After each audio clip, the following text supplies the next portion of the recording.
Hang Sangria, hope you're Salvia. It's your boy N.O.R.E. What up, it's DJ EFN. And this Drink Champs motherfucking podcast. Make some noise! And right now, I gotta do the introduction. This is not only my brother. This is not only a person I knew for 20 years, kept it real. Me and him never changed. Always see each other, always smile, always proud of each other. But not only that, top 5 producer of all time. Damn. All times. I'm talking about from the beginning of the hip hop. Damn. To right now. Maybe top 3. Damn. Shit. He's been here. He's made albums. He's made artists. He's took artists from people He's an from executive. just in He's an Yonkers executive. to all over the world with the sound that he made. He continuously changed the sound of music. Changed the sound of music with me when he made a record for me, and we're gonna get into that later. And people started following our sound. Literally. This man has kept continuing going from the highest up. He's worked with them all. Tonight, we have my brother, my good friend, top 5, maybe top 3, best producer of all time. Pressure. Music mogul. Beautiful life, beautiful wife, beautiful children. Thank you. You should look at his Instagram and aspire to be that good with your kids. Alhamdulillah. This is a fact. Make some noise for my brother, Swizz Beatz.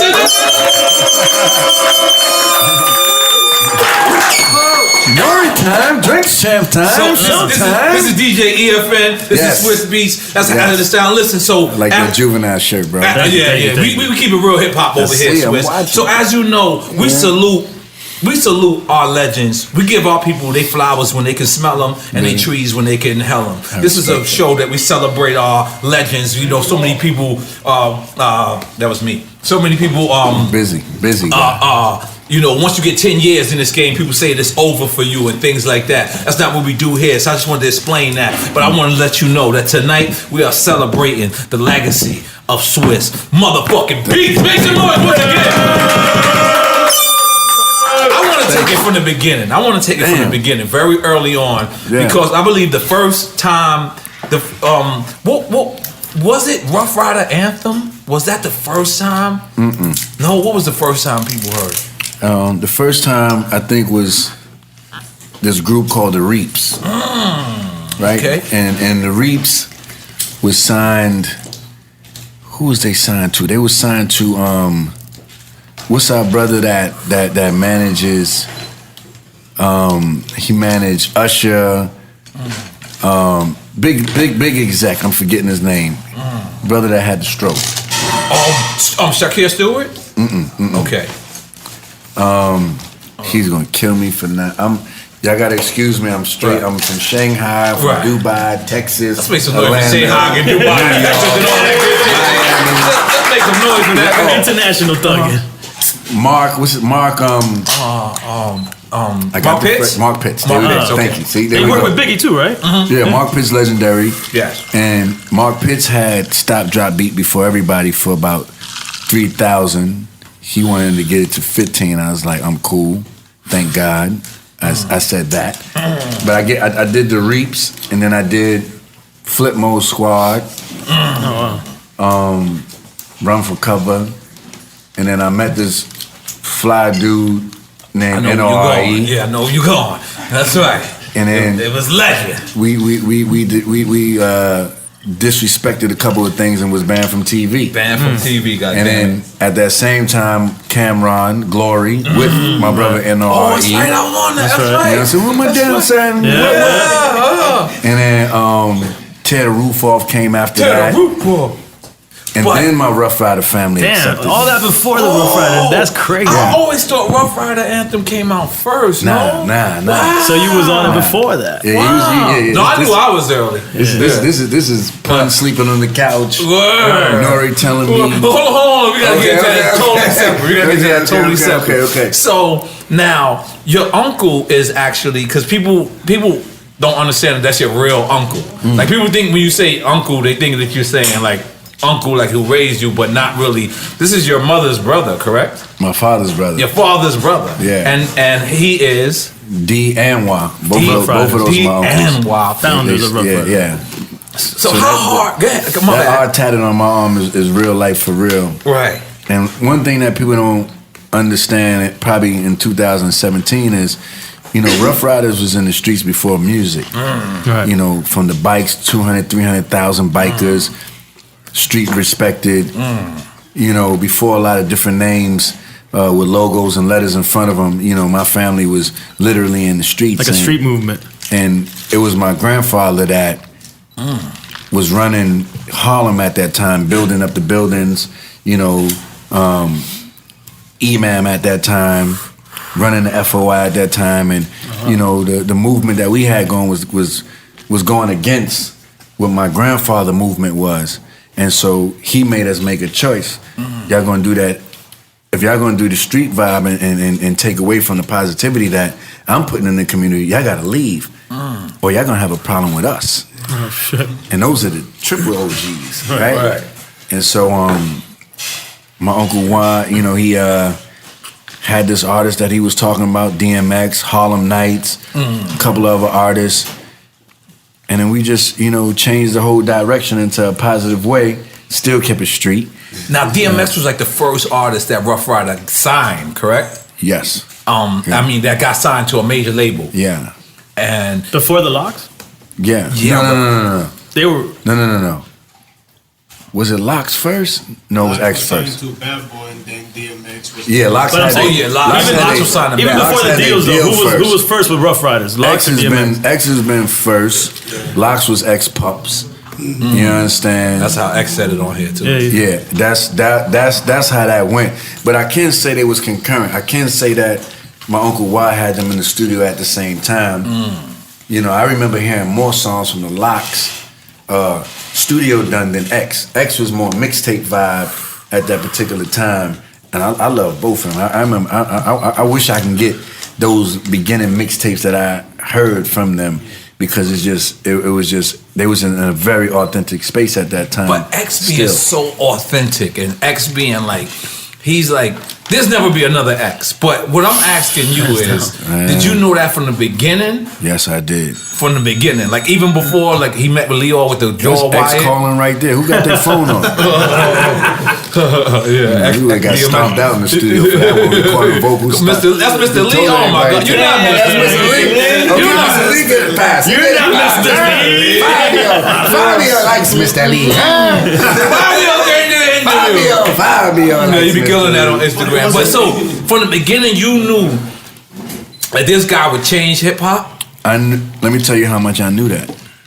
I knew it so much that I got kicked out of New York schools and had to move to Atlanta. I had that written down, by the way. Okay, You getting kicked out of school, but go ahead, take it. And, you know, after I got past all the different things I wasn't used to, the gang activity and all those different things, I eventually landed back on my music, right? And the way that I survived in that music ring was reciting X verses that nobody never knew about. And X was out at this time, or he wasn't out yet? He wasn't out. Okay. Nobody knew. But I just knew so much of his lyrics that I was living through him even in high school. And people were like, damn, like, and I'm like, shit, they ain't gonna never know who X is, so let me do my thing. Little did I know. Right. And I just because he was really living in that street. That's why you said that? No, because I just never thought that we would ever be as far as we got. You know, I never knew that we can get out that backyard that we was in. I never knew that we can get out that box that we was in, that mentality that we was in. So I was just having fun and kind of paying homage to X and freestyling, because I'm like, he not here to say it, so I'm gonna say it, right? And to this day, that's my dog, and I got a lot of great news for him this year. His album is crazy, and I promise you, it's going to change the game. And I don't say that light. Right. You know what I'm saying? Like I downplay everything. Right.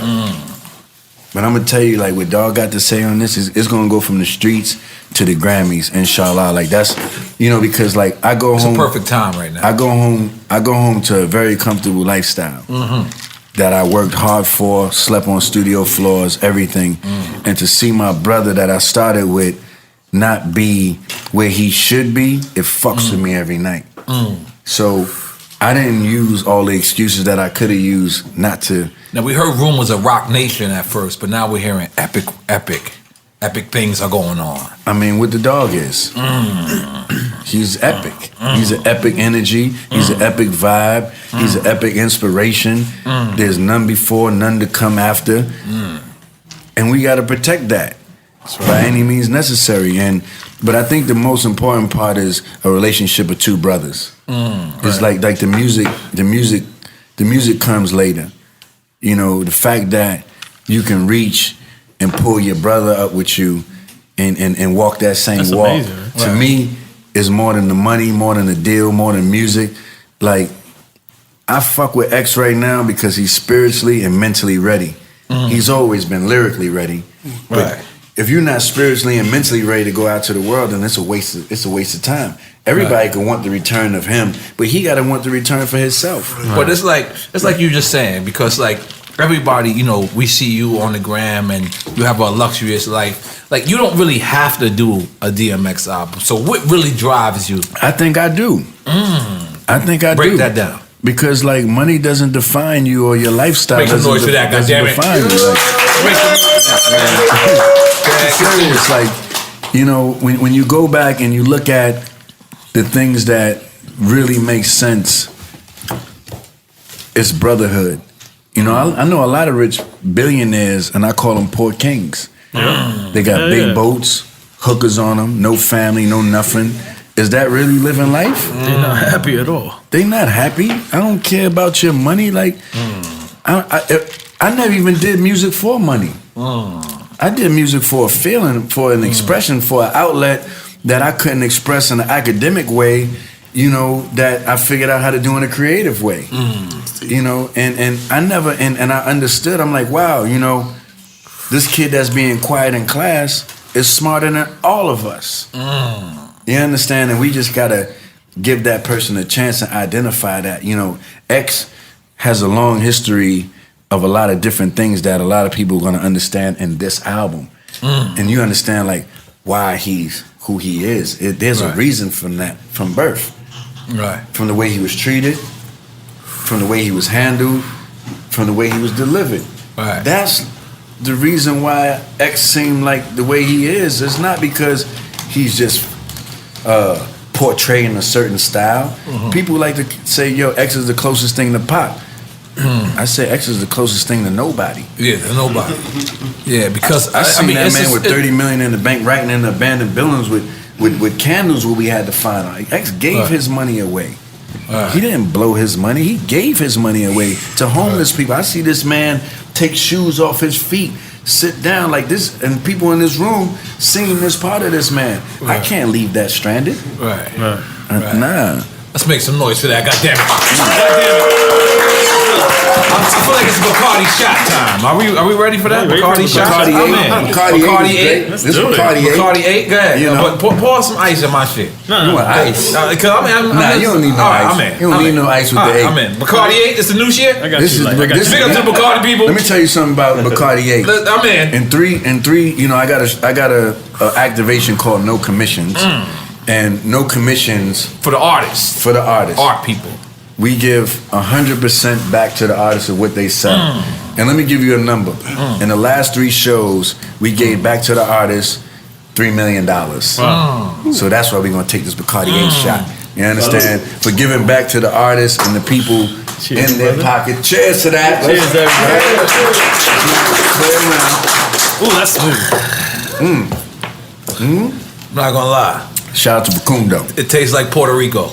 I respect that. Well, remember, via Cuba. From Puerto Rico. Via Cuba. Remember, I told you that a long time ago. Come on, man. Via Cuba. Relax. I told him. Relax. We made He's a big Bacardi guy. He wouldn't believe me when we first met. I believe you. I've been believed you. I can't believe that I'm sitting in front of my brother N.O.R.E. at this table. That's right. And this is his fucking show. That's right. Make some noise.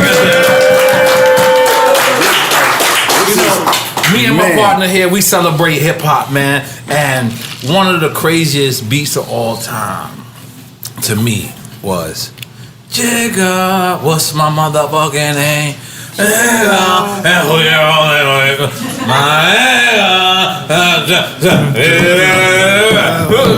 can't curse on this show? You can curse. I see you doing the edited version. No, I was doing mumble rap. Mumble rap got me fucked up. Mumble rap got me fucked up. So I'm like, but listen, when I heard that, I want to say I thought you played it for me once. And it said N.O.R.E. But I'm bugging, right? I'm bugging. But in my mind, I'm like, Swizz played that for me. But do you remember that time, Bronx Cafe? Go ahead. Jimmy's Cafe. I remember the first, it came out, Flex had dropped it. Boom, right? Flex had it. And this time, if Flex play a record, which New York City should go back to, if Flex play a record, Flex on it that. should go. Flex is on that. Big up Flex. Shout out to Flex. He on that right now. But let me just say something. He played it. We ain't never heard it. Flex played it. And it was like the whole city knew the record already. I'm talking about that night. The nigga dropped it at 7 o'clock. We went to the club. Everybody was like, we knew the lyrics. Do you know who sang in the hook, Jigga? I have no idea. Eve. Oh, no, I never knew that. Listen to the record close, but the original record was Jada. Wow, that's what it was. It wasn't N.O.R.E, it was Jada. And he didn't want it. He didn't want it. And then crazy. Jigga came out. And we got into some words. Shout out to Jada. Yo. Did he ever drop a verse on that? Yeah, I feel like you want to finish that No, story. he didn't drop a verse on that. But you know what? That's what I was. Shout out to Jada for giving back those clothes to the homeless. When I get back to New York, we're going to give out, and even everybody in the show. I've seen them do that. Take all this stuff that y'all got in your closet, pull up the truck. I shout out to Jada for that initiative. That was dope. I see that on the Jada had Jigga first. That's what it was. I think you played me, Jada. I think that's what it was. And most of my records, most of my records, when they come out, they're not who they were for. Right? Like Bring 'Em Out was when Beanie Siegel got out of jail. Bring 'Em Out, Bring 'Em Out. No, right? Makes sense. You know what I'm saying? Makes sense. But I thought it was handcrafted for T.I. Touch It was for Eve. I know. I heard Buster told me that story. You know what I'm saying? Touch It was for Eve. DMX didn't like Stop Drop. You know what I'm saying? None of my records really went to the people that. But do you know that impact of that? What it did to the city? Yeah, that was it. It was like Swizz is it. If you ain't got a Swizz beat, for real, it was at that moment, and trust me, I want to claim it because I worked with them earlier. Right. Big time. You see what I'm saying? But I remember that record was just I feel like N.O.R.E discovered me and the Neptunes. Oh, let's make some noise for that. Let's not play around when we at this table. Right. Thank you, Swizz. That's crazy. And when I say that, is amazing. I was producing other people, but N.O.R.E was spreading the word about who I was in a way I never seen an artist at his level doing that for me. He was the first artist that people came back and were like, yo, N.O.R.E said we should be in the studio with you. So what we doing? I'm like, damn. He was like, nah, let me just tell you something about now. Now let me just go back to Big him up. Cause you was 18, 17? Cause I'm 39 now. 17, I'm 38. Okay, so damn, I didn't even know we that close. Yeah, I'm 39 now. Pretty ass motherfucker. So I looked and it was like, he a young nigga, but everybody thought I was older anyway. So this nigga paid me nothing. Now we're gonna get into the band from TV for nothing but fire. And I'm talking about I'm gonna get into a story. It's gonna sound crazy, but look, I developed what because think about Nas style at that time. He was cool. Think about Prodigy style at the time. He was cool. Havoc style, cool.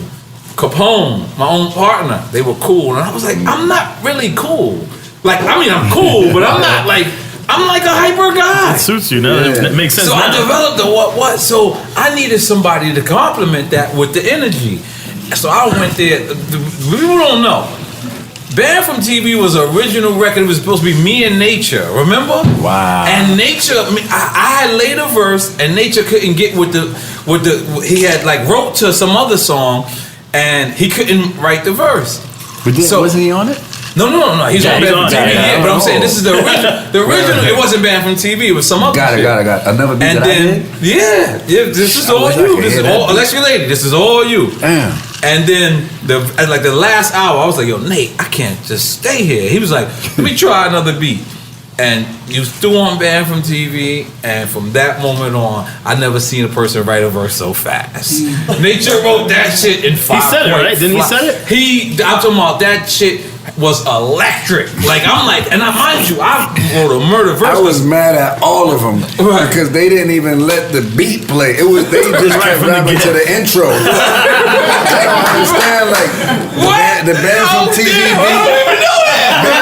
The beats I heard from band from TV is just the intro to the beat. They didn't even let the beat drop. I was like, they're not gonna let the beat play? Like, nah, this is it right here. So it just got looped? The intro got looped. That's banned from TV. It was a beat that came after that. Right. You understand? Like I never understood. Like, God, let me tell you how I hurt my heart. Let me tell you how I remember it. Right. That's funny as shit. I had called Pun because I figured let me finish. I had already laid the verse for Nature on a different Swizz beat, so I had called Pun just to hang out. Like, yo, come hang out. Because Pun never asked to get on the record, by the way, but we'll get to that, right? So I just called him just to hang out. Hey, what's up? I know the story. So I called him just to hang out. So when Nature couldn't rhyme to the beat, we switched it. Nature wrote to it real fast.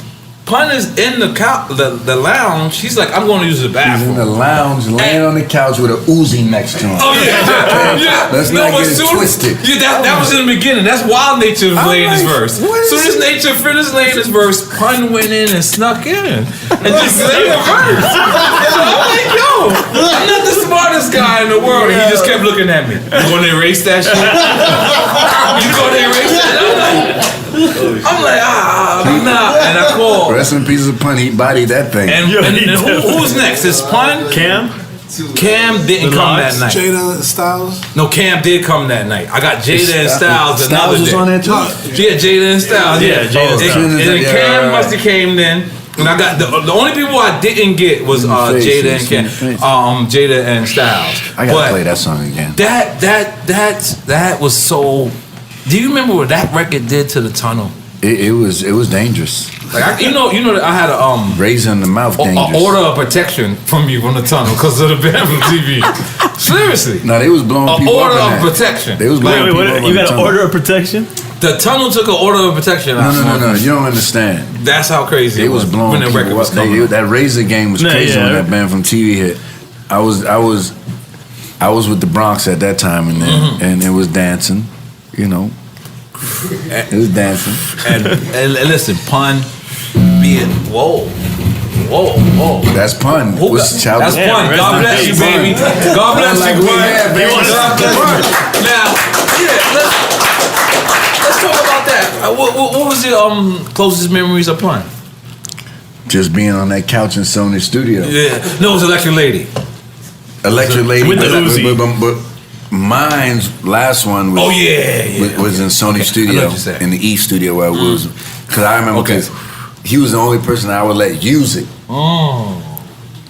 Because it was easy to get to. Yeah, you owned Sony studio at one time. They built me a room, like, you know, it was good, you know. And you had the room under the ground, so your phones don't work. That was your the room. phones don't work, nothing. That was the jigger. Swizz kidnapped you. You gonna do a hit. When you came downstairs, your phone can't work. You came downstairs, I put the voodoo on you. As soon as you walked in there, you remember that scene with Steven Seagal? You had the dust on you. Coming that E room, I was selling you the track. I was charging you crazy money, and you was gonna be happy with a crazy hit. That was some tracks with 300,000 a track. Let's make some noise for Swizz Beatz. God damn it. I just want to tell you, man, I'm just so proud of you. I seen you from the beginning. Now this was a question I wanted to ask you because, like you said, your uncles was these guys that's in the streets. They start this music business. How was your first approach coming to them and saying, you know what, I'm a producer? Well, they did. I didn't come to them. They came to me because they was doing something. They was doing something positive, and they knew I was doing music. And they was like, "Yo," my aunt was like, "Your uncles are starting this positive movement called Ruff Ryders, and you should come up for the summer and be a part of it. Right. And I went up that summer and never went back to I never went back to Atlanta from that point. This before was a record, like music movement? This is when it was becoming a label. Oh, okay. And my Aunt Siobhan was like, yo, you know, you're the only one in the family taking music serious. You should come up for the summer and see what it's about. I went up for that summer. That's just a wrap. It was over. I'm still moving off that plane ticket to New York right now. You know what I'm saying? Like, and you know, like at the end of the day, we all got opportunities. We all got chances. We all got chances. We all got opportunities. It's what we do with it. Right. You understand? Like, we could take opportunities for granted, or we can understand that it's a once in a lifetime chance to be great. Are you willing to take that chance? Are you willing to go that far? I was sleeping on floors. I had bruises on my face, my shoulders, my elbows, because I was down hungry to get to where I'm at today. And I still work like I have nothing today. You understand? Like, I've been in meetings since 9 a.m., which is the reason why I got my shades on in another business. I'm in Harvard Business School right now. I see that on the accelerating my craft and accelerating, you know, my mental capacity, because, you know, this all came to me early. You know, I didn't know what I was doing back then. So I'm like, I'm just starting now, because I know what I'm doing now. Right. So I done gave y'all 350 million records sold worth of not knowing what I'm doing. So imagine what you can imagine what I'm ready to do right now. You know, and I tell people, like, sky's not the limit, it's just a view. And you know, the thing is, like, the hood, we always want excuses of, like, why we not in position. They got me like this. They got me like that, and they want me like this. Don't, like, man, figure it out.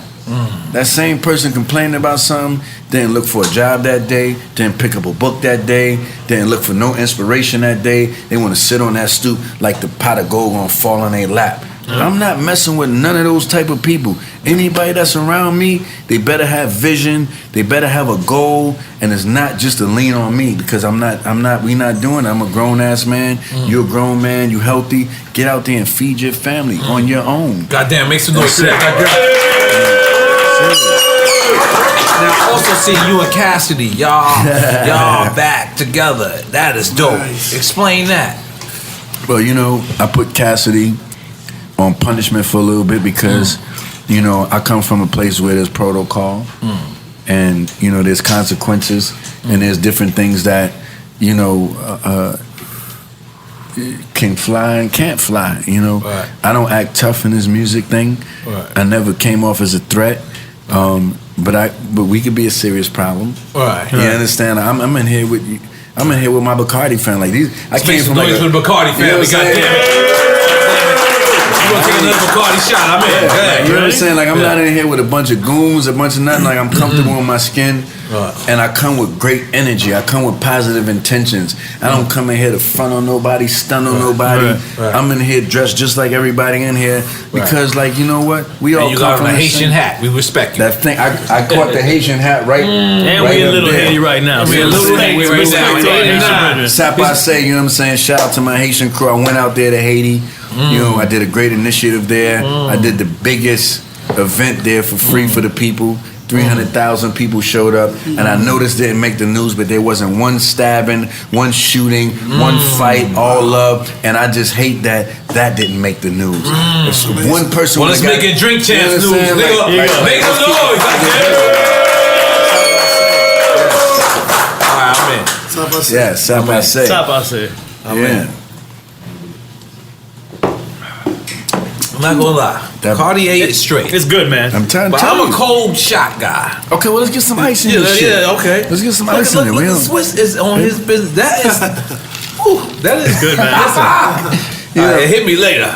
You know, but like for me, one thing about Bacardi is like, you know, running all 300 brands in the company as the global creative director. I'm not paying nobody to hold up no bottles. I don't even like that for our culture. You know, and no disrespect to no other brand. Everybody got to do it how they do it. But one thing that we're doing at Bacardi is we're investing directly into the people By the artist, for the artist, with the people. You know, the fact that we can say in 3 shows we gave back $3 million. That's incredible. That's for real paper. Word. Let's make a difference paper. Like, let's make a difference paper. The fact that we're interacting and EFN with a quotable line. Go ahead, boy. It's that juvenile shirt. But like, you know, this is an educational platform as well. And I never thought that, the creatives and a brand can mix together because they're two selfish things. The artists want to be selfish on their side and the brand want to be selfish on their side. But the thing that we created with my partnership with Bacardi is an equal agenda of just doing great things. And this is artist based, so like this, like what I mean, like paintings, like and things like that. Yeah, No Commissions is global. You know, we just our last show was in London. Yeah. We got Berlin this year, Dubai. You know, we're going to LA. You know, we're coming back to Miami. You know, we're looking at Shanghai. You know, this is a global tribute to. Now let me ask you something, right? If I want to buy art, there we go. How do I go about buying art? Call your brother. Like, but I'm just saying to like the people, not me per se, but me per se, but not now. But let's suppose a dude wants to invest into some art. What should he look for? What should he do? First and foremost, you know, a lot of people think that art is just for rich people. And that's why No Commissions is great, because we created the entry point. You know, there was people that was able to come to No Commissions and get things for a couple of $100, a couple of $1,000, or a couple of $100,000. You understand? And so, you know, we created the entry point. So, you know, the miscommunication with art is, how am I a part of that? If I go in a gallery and everything's $20,000, but I got $4,000. So, being that I don't got that $20,000, you don't want to talk to me, I can't be a part of this. I don't like that story. So we created a new story to where you could be living with your mother and participate in No Commissions. You can be on your way up and just trying to figure it out and participate. You can be the biggest of the biggest and participate. And the key thing is the entry point for the millennials, because art is something that saves people's lives. Art is a different type of communication. You understand? Like, everybody can't communicate on an academic level, but you might have that person right there that can paint something so amazing, that can be a videographer, a photographer, you know, and just create something and bring something extra to the world. And that's the platform that I built that made me very dangerous to the art business and the galleries and different things like that, because I created the entry point. I took away the stigmatism of. So you saying, because I remember when Kanye sort of saying, like, when he was trying to migrate from being like just an artist to this clothing field, like he felt like he wasn't being respected. You're saying that's the opposite with you when you go into the art field, because you're just basically giving. You know, when you look at art and artists, we come from an industry called music. Art. Which is art. And we just break it down to the basic levels. When everybody deal with us, no matter how good the deal seems, there's always somebody hand in our pockets. Absolutely. Left, right, back, side, there's a hand in our pockets. So we might feel that we have the freedom. You know, in Harvard, the professor said, the illest, I was like, I couldn't believe that the way we being done, the way that the industry is being dealt with, they was actually taught to do that. The professor said, if you want them to work harder, make them feel like they own something. I was like, He said, example, you know you have $2, give them $1. But you know you got $2 in your budget, give them $1 first. Here go your $1, do your job. Let them work for a week. After that week, you walk up to him, he's walking in the yard or wherever he's walking, you walk up to him and say, man, you've been doing a great job. Here goes another $1. What he already owned, or was supposed to be given to him. The second $1 was in the budget. But what are you going to do after the boss tell you was on your A game, here go another $1? You're going to work harder. You're going to be like, oh, I'm on my grind, I'm ready to go. the boss came up to me. He told me I might run this company. Right. So you gonna go harder just because the way that was done. Right. And I was like, damn, that sounds like the label deal. It's a mind game. Give them a label, bring in the artist cheaper, make them feel like they own something. Because if you own something, you're gonna say, I got this artist here, but he can't charge me too much because I'm a partner in this, and this is my label. But are you a partner? Do you have veto rights? Are you on the board meetings? Are you really a part of this industry? No, the fuck out of here. Those are fake. Those are fake smoking, facts. Those are smoking mirrors. Nick, tell me a person that had a label that been to a major label board meeting. No. If you're in a board meeting, then we're talking about ownership. And when you're talking about that, are you saying like the Rockefellers, the Ruff Ryders, subsidiaries of the label? those type of labels? I'm talking about or everybody. Cash money. Imprint deals. I'm talking about everybody. I'm talking about, if you were Universal, are you at the board meeting at Vivendi? With the distributors? The board meetings. Yeah. So Okay? The board meetings, the people that's who say, own Universal. if you agree with this, say aye. Hi. Are you a part of those meetings? I'm a part of those meetings now, so I know how they go. All right. But if we're not a part of those meetings, then the ownership doesn't mean anything. It's a smoke and mirror. Make them feel like they own something and they'll work harder. You understand? Why no musicians have their own yachts or their own 757s? And then you look at other industries of people that's doing 5% of the work that they're doing, because this business is not set up for artists to win. So you have to understand when it's your time to get off the titty and go live your own dream. Like, we want to be pacified and want to be rewarded at the same time. It doesn't work like that. I retired from music when I made On to the Next One. I wrote that song as my retirement song, which was my last Grammy, because I was mentally on to a next platform. Let's make some noise for that Grammy. You know what I'm saying? We slipped that Grammy in there like Green said. God damn it, continue. And I just think that we got to be mentally ready to make any step that we feel is life-changing to ourselves. I don't care about the fear. I don't care about the politics. Because, like, look, man, life is full of politics. Look who our president is. Look at what we dealing with right now. But the truth of the matter is, Celebrity in chief. We had to deal with something with every president since Reagan. Like, since Reaganomics. Like, Reagan demolished. This ain't nothing new. This ain't nothing but a recycling of the system. But how you treat your own system mentally and spiritually is on you. We prepare for any war. That's why we still around to even talk about this shit. We've been what's supposed to be going. Everybody in this room. Right.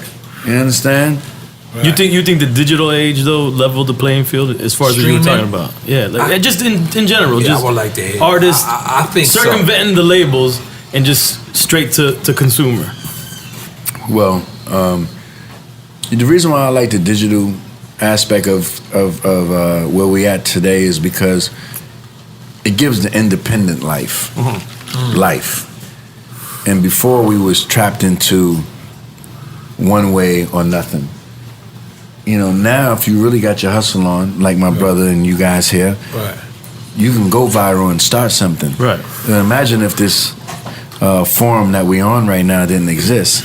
Let me kind of stop you for 1 second because I understand exactly where you're going. But if you're an older artist, I'm talking about with just music, does the streaming level the playing field? Because just think about it. Like when you're a new artist, you can drop a record and not pay for radio, not pay for nothing, and the new artist buzz is going to get people to play your record because they don't want to be late on the new shit. Yeah. But when you're an artist that's been around for 15, 20 years and you drop something, you might not get the same, you know what I'm saying? So does streaming, like on the radio I'm saying, so does streaming level the playing field? Or does it flatline it? That depends on the artist. Yeah, straight up. You understand? They can a lot of artists fans are not real with themselves. You understand? Yep. They're going to put something out that's just not that time to put what they putting out. So the results that they getting out is what it is. I don't care who you are, where you from. You got a hot show, it's popping, it's on. Right decisions. Right. If you an artist, no matter who you are, if you got that record and you got that right direction, you don't have to do no work.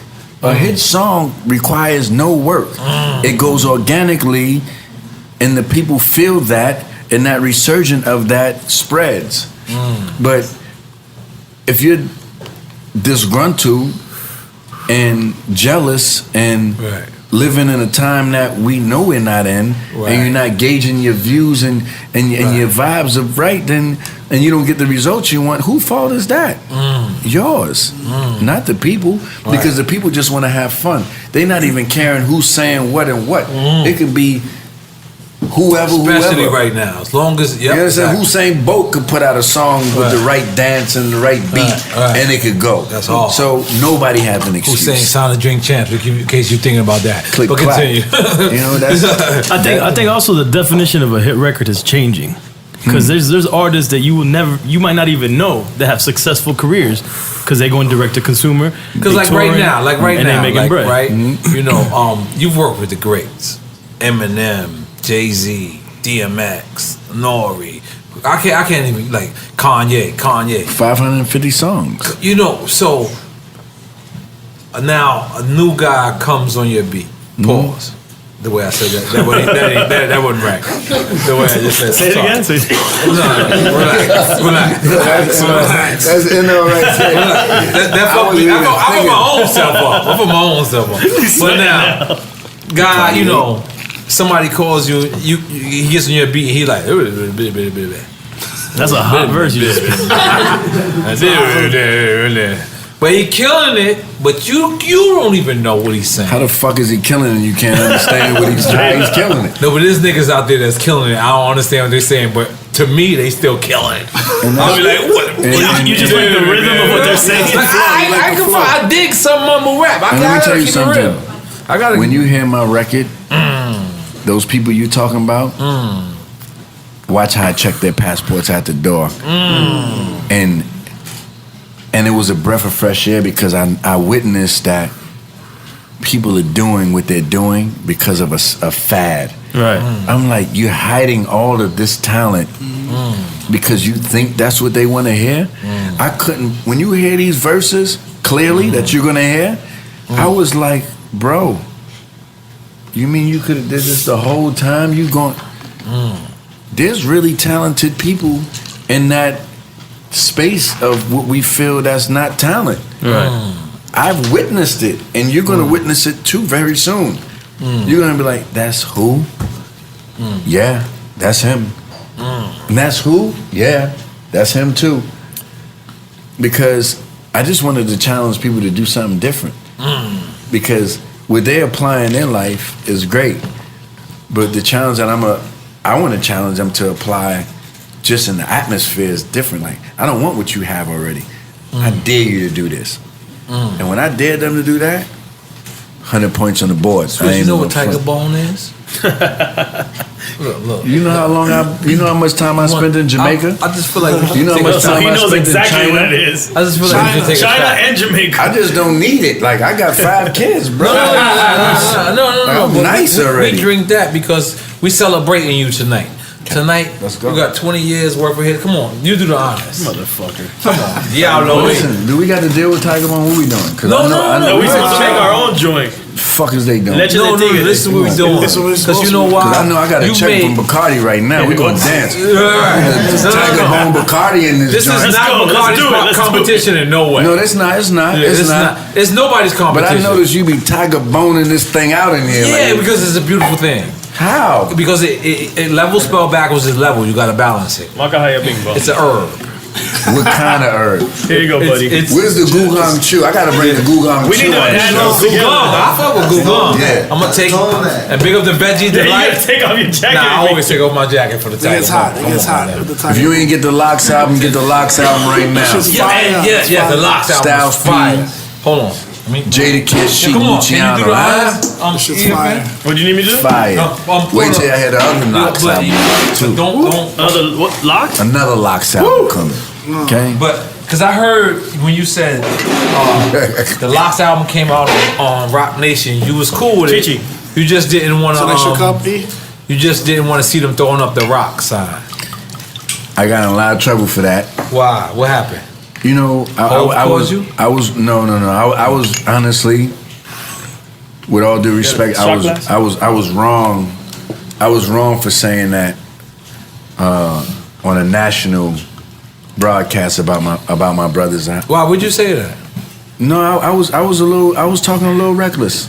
But where did I didn't. It was on Shade 4-5. On Shade 4-5. Let's toast. Come and get in. I need to get into that. No. Hold on. Yeah, take off your glasses for that. Yeah, no. This for this. No, Tiger Boy, you gotta what do happened to the 8? You gotta do This guy, this goddamn. No. It's a tradition. Change it. Big up the veggie. I like that you got a tan though. This nigga got a tan. Permanent Miami tan. Yeah. Got a permanent Miami tan, Swizz. I don't know if you know. I like you in Miami, and you look good, bro. Yo, he went to Kendall. Remember for the video shoot? Yes, he came to my office in Kendall, my studio. For what was the song? What was the set? Set it off. Set it off. Yeah. Oh yeah, the joint he produced. But when N.O.R.E hit his new thing I made for him, Woo. That's what I'm talking about, goddamn. Let's keep saluting Swizz on that. Yo. So Yeah. I got in trouble. Styles P called me because he's a savage of the group. Don't ever talk our name like that. Wait, when you said, wait. Damn. Why would you do it like this? Shit. Yo, I swear to God, in my mind, my hand was up there. Like, I don't know why. I felt like I just violated myself. I'm sorry. Continue, Swizz. Styles P called you. Because I was, as a man, I can admit when I'm wrong. And out of 20-something years with the Locks, it was the first time I was wrong. Right. I spoke about the incident on Shade 4-5. Spoke about what? The incident. Oh, the incident? I spoke about how I felt about Kiss throwing up the rock sign and. Why, you saw Kiss throw up the rock sign? Yeah, I witnessed him throw it up. Oh, I never knew that. All right, continue. Yeah, I seen him throw it up. It's public information. Okay. And the reason why I had a problem with it was because, I was around for everything, and I knew that how hard it was to fight for what we had, and I knew that my great friend Jay would never throw up a Ruff Ryders sign, no matter what deal he would ever do. Because of early on. Just because, my uncles and them put a lot of time into changing people's lives. They put a lot of time into changing people's lives, and they put their lives on the line for changing people's lives. So naturally, I'm gonna be emotional of when I see something that's other than where it all come from. Right. Naturally. So naturally, I overreacted when that question was brought up to me. I was like, what was the question asked of you? what do you think about the Locks with Rockefeller? And I said, I think that it's a great deal, which I do, because they work hard to even have this type of outlet. And they like, the fuck is they doing? Yeah, there's mad shit going on behind it. What's up? Yeah, Mr. Lee, you got no control. That's not even Mr. Lee. That's Mr. Chi. Yeah. You know what I'm saying? But they got their masters. Because from what I hear, they got their masters. They worked hard to even be able to put out that type of album in 2016/17. And I was wrong for expressing that on that public outlet, even though I called a couple of group members a couple of times. If I couldn't reach them, I should have deaded it. Right. I was a little nice, like I am now. Right. We got you. We in control. But I'm the most honest when I'm nice. It just is what it is. And Spiff TV told me you had wall paint on your face when he tried to get a verse from you. Cause I really be on that other shit, N.O.R.E. You know, I'm not scared to express it. Yeah. I'm into the art life, so sometimes I paint my face, and sometimes I just throw the shades on, and just be on my coolie. That's real shit. With my, you see that hat I got on Sap I say. But Styles and you worked it out. But of course we worked it out. Of course. Because, at the end of the day, Styles had every right to call me and be on that vibe. And I listened to him. I was in the airport in Shanghai, and he texted me the foulest message ever. I was laughing. Let me not make it a joke, because this is something serious. And I listened to what he said. Yes. And he had good points. And as a man, anybody watching this, as a man, if you're in the wrong, you got to take that charge. Right. Take that charge. Apologize. I was wrong. I won't do that again. My bad. You know, a lot of the ego is the killer. A lot of people let the ego mislead them in life. Yep. I know that I could never go to war with the Locks, even though their first name was the Warlocks, right? Those are my brothers. We never gonna have a confrontation for the industry to sit back and watch a legacy that we worked hard for burn because of some small time thing. We really was in these streets for real. I love them. We Are the Streets was the first, like, I put my life into It just turned 17. I know. On We my Are the wife's Streets. birthday. Yeah. Wow. Let's make some noise for goddamn it. Birthday and We Are the Streets birthday. Yeah, you trying to do it. You gotta put your headphones on. He violated me. That's how you know. That's how you know I'm so used to it. Bang! Yo, listen, that's how you know I'm so used to it. It was 7 seconds later. I said, "Oh, shit, he violated me." That's how you know I'm so used to it. Yo, but listen, Alright, shout out to Styles P, Yes. Jada Kiss, Chic Luciano. I love y'all. That's right. We man. never gonna have no problems. I know. Nah, never. And some of the realest dudes we had on Drink Champs as well. They've been on here like. They But let's ask me some real questions. Let's get into some real. Like, Are you ready? I'm here. EFN? Like, let's turn up. Producer questions. Whatever Let's we go, want to do, let's go. I'm here to make the ratings go up. I'm going. Fuck is they talking So about? when you and Kanye West battled on stage, Damn. Straight for Summer Jam. I love that moment. Describe that moment. Who was that put together? Was that like spirit of moment? You and Kanye. This is the craziest nigga in life. In his life. But this is before he got crazy. He was like sane at this time. I respect Kanye for taking that battle because, you know, a lot of producers I asked turned down that battle. Oh wait. Tom. So you saying this was your whole idea? Yeah. Oh, in New York City. I was leading Summer Jam, of course. We gonna. Oh, so this is orchestrated. This, yes. I've never knew this. You didn't know that? I've never knew this. No. I called these people. You've asked people to do this before. Time is running out. No. We don't have time. We don't do that. We're not radio. We're not radio. We just started. Hold on. We just got a special message. So I'm gonna make this go. no, let's go. You want another shot of Bacardi? Now I got my cup right here. This is Bacardi 8. Great. Right here, too. Wait, let's do shots. I don't do like Drinking like us, man. You is got that? the weed, bro. Like, I mean. All right, cool. Did that Bacardi niggas doubling up on me? So okay, so you had this idea for a producer. You know, because I when I look at Summer Jam, I notice that a lot of the performing artists musically got to shine, and the producers was always behind those big hit records that these artists was able to go on stage and do their thing to. So I said, you know what, let's play homage to the producers.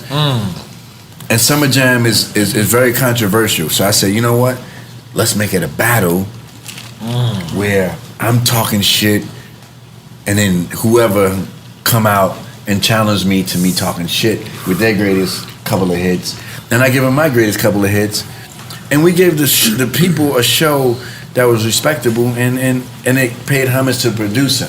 Right. Everybody turned down the request except for Kanye, and I give him. No names that you could say that turned it down? Who else would you name him? Did Premier turn it down? I'm not challenging Premier. You straight. He dropped like he dropped that New York State of Mind. I'm just saying. Like one track, like Premier. Just Blaze. He's in there. Pete Rock? But just Blaze? Nah, you know, you're going way too far. You know, Why am I going way too far, man? Pete dropped Reminisce on me. What the fuck am I gonna do? Yeah. Right. Stop dropping? No.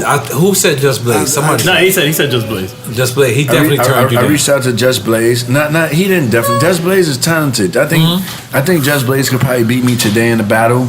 Right. Because I'm not really thinking about it. But if I thought about it, I'd probably give him a little bit of a run for his money. Now, when you're saying battle, are you saying hits? Y'all. At that time, it was hits. Right, so imagine he came with how the crowd reacts. Allow me to reintroduce him. Like the whole stage. Yeah. Scared of that. But I got something for that too. I got something for that. People gotta understand. Like, I used to make. Everybody, what are we doing? Okay. Listen, let me just tell you something. It's good. It's good. Oh, man. Love. Let's welcome Twin home.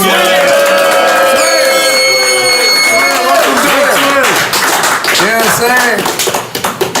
Twin got that fade. I need your barber's number. Let me tell you something. You come in here with this pretty boy shit. Let me tell you something. You know what I'm saying? Moving in on us all crazy. Let me tell you something. Twin was the star, one of the stars of this show. You know, something unfortunate happened. Unfortunate accident happened. But it's not unfortunate. He's here today, so it's fortunate. And you know what? We are so proud to see Twin here right now. Yo, somebody give Twin a mic, please. And just let him. And give him a shot of that 8 too. Nah, not yet. No, he on the meds. He on the meds. Very recent. 2 weeks ago. Yo, Drink Champs family, Army, thank you for all the prayers. I appreciate it, man. Right. Appreciate all the love, all the support. Right. And prayers been working because I'm getting better and I'm alive. Right. I'm here. I could have been 6 feet under, but I'm here. Right. And I can keep moving forward. Right. And even though if I don't walk again, I'm still living. You know what I mean? There's still hope, man.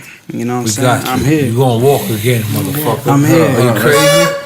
Are you crazy? All right, cool. Let's hold hands and give a little blessings. We thank you for Twin being here with us today on in life form and in real form, and we thank you for protecting him and guiding him and getting him to this level of being conscious and being loved.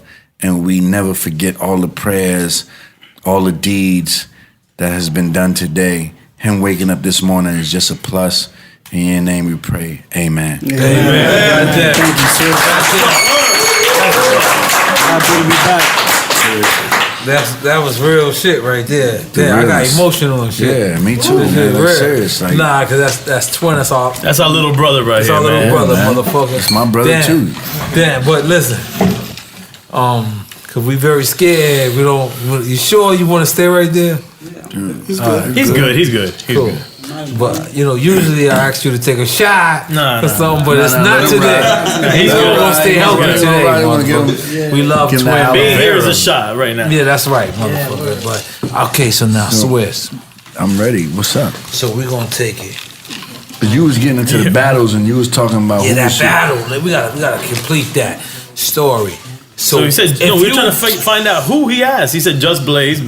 Yeah, who he asked? I asked Timberland, I asked Pharrell. Oh, Timberland. Okay. You know, I battle any one of them today too. That's nothing. It's light work. You know, let's dance. So Kanye stepped up? Kanye stepped up to the plate. Okay. He was a game player. Describe this moment. You know, he was like... What Kanye is this now?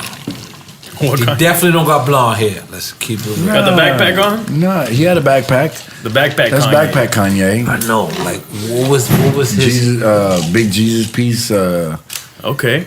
Red College jacket, dropout Kanye? Louis Vuitton sneaker Kanye. Okay. Is Jesus Walks? College dropout Kanye. Nah, that's before Jesus Walks. Is it? Around that time, I think it was. He was hot Kanye. Yeah, he was Cayenne Pepper Kanye. Right. Cayenne Pepper Kanye. But I respect that. I gave him the concept, and he was just like, all right, let's make it fresh. Dope. And the craziest part was like he came. I told him my playlist. He told me his playlist. I kept my playlist, and he changed his playlist. I was like, "You sure you don't want to?" Because like I didn't. It wasn't about no big eyes and little U's. No, but at what point he changed his playlist? When it was Showtime. Right before the set. When it was Showtime, I heard songs that he didn't present. I was like. So y'all both knew what songs y'all was gonna play, each of y'all. I told him I never changed what I was gonna play because I just wanted to play what I was gonna play. And the songs that he picked before I thought were stronger. You know, because I didn't want it to be like a big I, little you thing. I wanted him to be great, and I wanted me to be great, and he was great. But you know, I think the selection that we first had was better. You know, right? Because it's not like, you know, me going on the Summer Jam stage and showing off on another person, because that man is talented. Yes. He's a genius. Yes. You know, he a master of his craft. Just like Timbaland, Dr. Dre, Pharrell, Just Blaze, all the producers, they're master of their own crafts. And the one thing I do miss about music is that, you know, we all had different things to bring to the table. You know, when you heard our sound, it was a different sound totally. Not about a bounce. Right. We came with what we felt like what we wanted to come with. You know, and there's a couple of new producers that's doing that, and I respect them all. Like a signature sound? Yeah, there's a couple of producers owning it, and there's a couple of people that's taking advantage of the technology. But Swizz Beatz is about to make an album right now, tomorrow. It's right? done. I'm asking. That shit done. And and the label says, well, go hire some new dudes. Who is Swizz Beatz going to hire? Producer-wise. I'm not scared of new dudes. I got new dudes on my team. I respect new dudes. No, I'm saying, like, when I say, my bad, let me rephrase the question. They're saying, go get some, like, the producers that's trending right now. There's the producers out. Who is Swizz going to say, you know what? What producers you like now is basically what he's yeah. But if you making an album, because, you know, let's be honest, you're an artist too. There's a lot of new producers that I like. You know, I'm not stuck in my past. You know, a lot of producers get stuck in their past and they don't really respect. Somebody need a goddamn fix. Goddamn, relax. Get that relax. We got a lot. This is the noisiest I think episode ever. You can't smoke it. Sound like we got construction in the background. But my headphones done blocked them out already. No, I hear everything. It sound like we building something back there. Who is? If they say, we say you got 3 people. No. Let's say 5. So you got 5 people to pay. Other than you to finish your album right now. N.O.R.E, I love you. I'm bad with names, bro. That's just I admit to it. I'm bad with names. Damn. I like Mike Will. I like Metro Boomin. You know, Rico Love. You could say the song that you like, the producer. No, I like Mike Will. I like Metro Boomin. I like Boy Wonder. You know what I'm saying? Boy Wonder, my name. You know, Avery. You know, it's a lot of, you know, Ty, Snags. I like everybody that's being creative. There's, you know, you gotta think about this, like, right? There's a lot of people that's doing music that could have been robbing our kids and our mothers and our brothers and our cousins. As long as people doing something positive. Kind of like what DMX said too. He kind of said the same thing. Shout out to the dog. But so you're not gonna call Dr. Dre. That's not a new producer. Man, you just switched it up on I don't even know. I'm calling Dr. Dre for this DMX album. Might as well call Premier too, man. Come on, let's go. I'm out of line with my questioning. Yeah, you went left. All right, you were going right. New producer. I'm sorry. My bad. Let's continue with the new producer. I respect all the new producers. Anybody that's doing something positive with music is just like art. It's an expression. You either can relate to it or you can't. That's why there's different genres in music, different genres in art, and different genres in everything that we face in this world. You know, I'm not going to sit here and play around with none of those producers because, you know, they all got a little bit of influence. And myself, Timbaland, whoever you want to name, we are part of their DNA, whether we like it or not. They took a part of what we did and created themselves. Right, it's a foundation. So if I diss them, I'm technically dissing myself. Right. They're just on another platform and see another stage that they got to perform on. That doesn't deplete my stage. That just like it's a compliment of each other. You understand? And what I have to do, the things that I don't like, I have to fix. So in my album, I'm like bars. What's the name of the album? Let's make a public service announcement. Make the name. I don't know the name of the album. I ain't even think about no name. I just thought about like fucking up everything. That's the name of the album. But now, Let's take it to the first Ruff Ryder album. The first Ruff Ryder compilation? Yeah. Okay. That was hard. Yeah, we did that. Is there a difference between a compilation and an album? Because Well, to me, Because it wasn't an artist, one it wasn't. artist. The first Ruff Ryders was a compilation. The first Ruff Ryder album was the DMX. So, Right. so the first Ruff Ryder album Multiple was a artists. conglomerate of multiple artists, up and coming, known, not known. You know, that's when people heard Beanie's first hard verse was on that album. That's when people heard Infrared and Cross. That's when people heard, you know, Eve. That's when people heard Drag On. That's when people got exposed to a lot of things that wasn't really out there yet. You know what I'm saying? And so, you know, what y'all album. niggas want. that first album, what was it? Because y'all were all separate entities. You had all these separate groups, but now they're saying a compilation album. Well, we had them separate groups, and I never even knew what a compilation was before I did that album. I just knew that we was making an album with the family, and we was taking everybody's verses and putting outsiders on them to fill up the space. You know, I was too young to understand what was a compilation, not a compilation. I didn't give a fuck what it was. I just wanted to produce the best shit. As long as it's coming out. And make the people feel good. And I was hungry. I was thirsty. I was going up against Grease. I was going up against PK. I was going up against, you know, Young Lord. I was going up against a lot of producers at that time that, you know, Spunk Bigger. A lot of producers that had like a lot of recognition. And I just wanted to make the best music I can make. And then when I looked up, I had like 90% of that done. And then I looked up, I had 90% of the Locks album done, 90% of Eve done, 90% of X Next album done. And you know, I just wanted to go hard. You know what I'm saying? Now, why you and Grease ain't never like worked together? That's a touchy situation, you know. We grown men now. I never knew why Grease had a problem with me because, you know, my uncle, when I went to Atlanta, my uncle was like, you know, I got a couple of producers that I want to continue the movement while you're gone. And he took me to Young Lord's house and he took me to Grease house. And when he took me to Young Lord's house, I seen like a real stable environment. And I was like, nah, Young Lord got like a great foundation. I went to Grease. We in this abandoned building. I'm like, damn, he might need it more than Young Lord. So I picked Grease to be the producer at that time when I wasn't available. And competition naturally turns into what it turns into. You know what I'm saying? But you know, I'm gonna just keep it positive. I done did a lot of things. He done did a lot of things. You know, he haven't spoken about my name since I handled the last situation. And I'm gonna just say blessings to him and thank you for what he contributed to the Ruff Ryder family. No sucker shit, you know what I'm saying? You know, his block let me stop. Easy, okay. I don't know where it went. Let's keep it positive. Yeah, That's keep positive. it positive. That's I'm gonna keep it positive. positive. Right, it's positive. It's all positive. I just always, you know, I always just notice that, you know, you brothers was there from the very, very, very beginning. That's all. That's all. And I always just thought.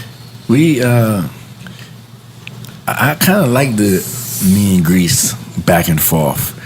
You know, because that's competition wise. It just felt good. Production wise, you talking about?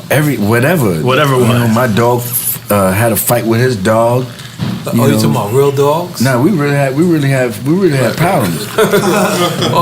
You talking about real people? I thought you people or dogs? Pit bulls. Animals? Dogs, pit bulls. Real dogs. Nah, me and Grease went back to like. His dog had your dogs have problems too? Goddamn. Yeah. It's like, they don't get no realer than that.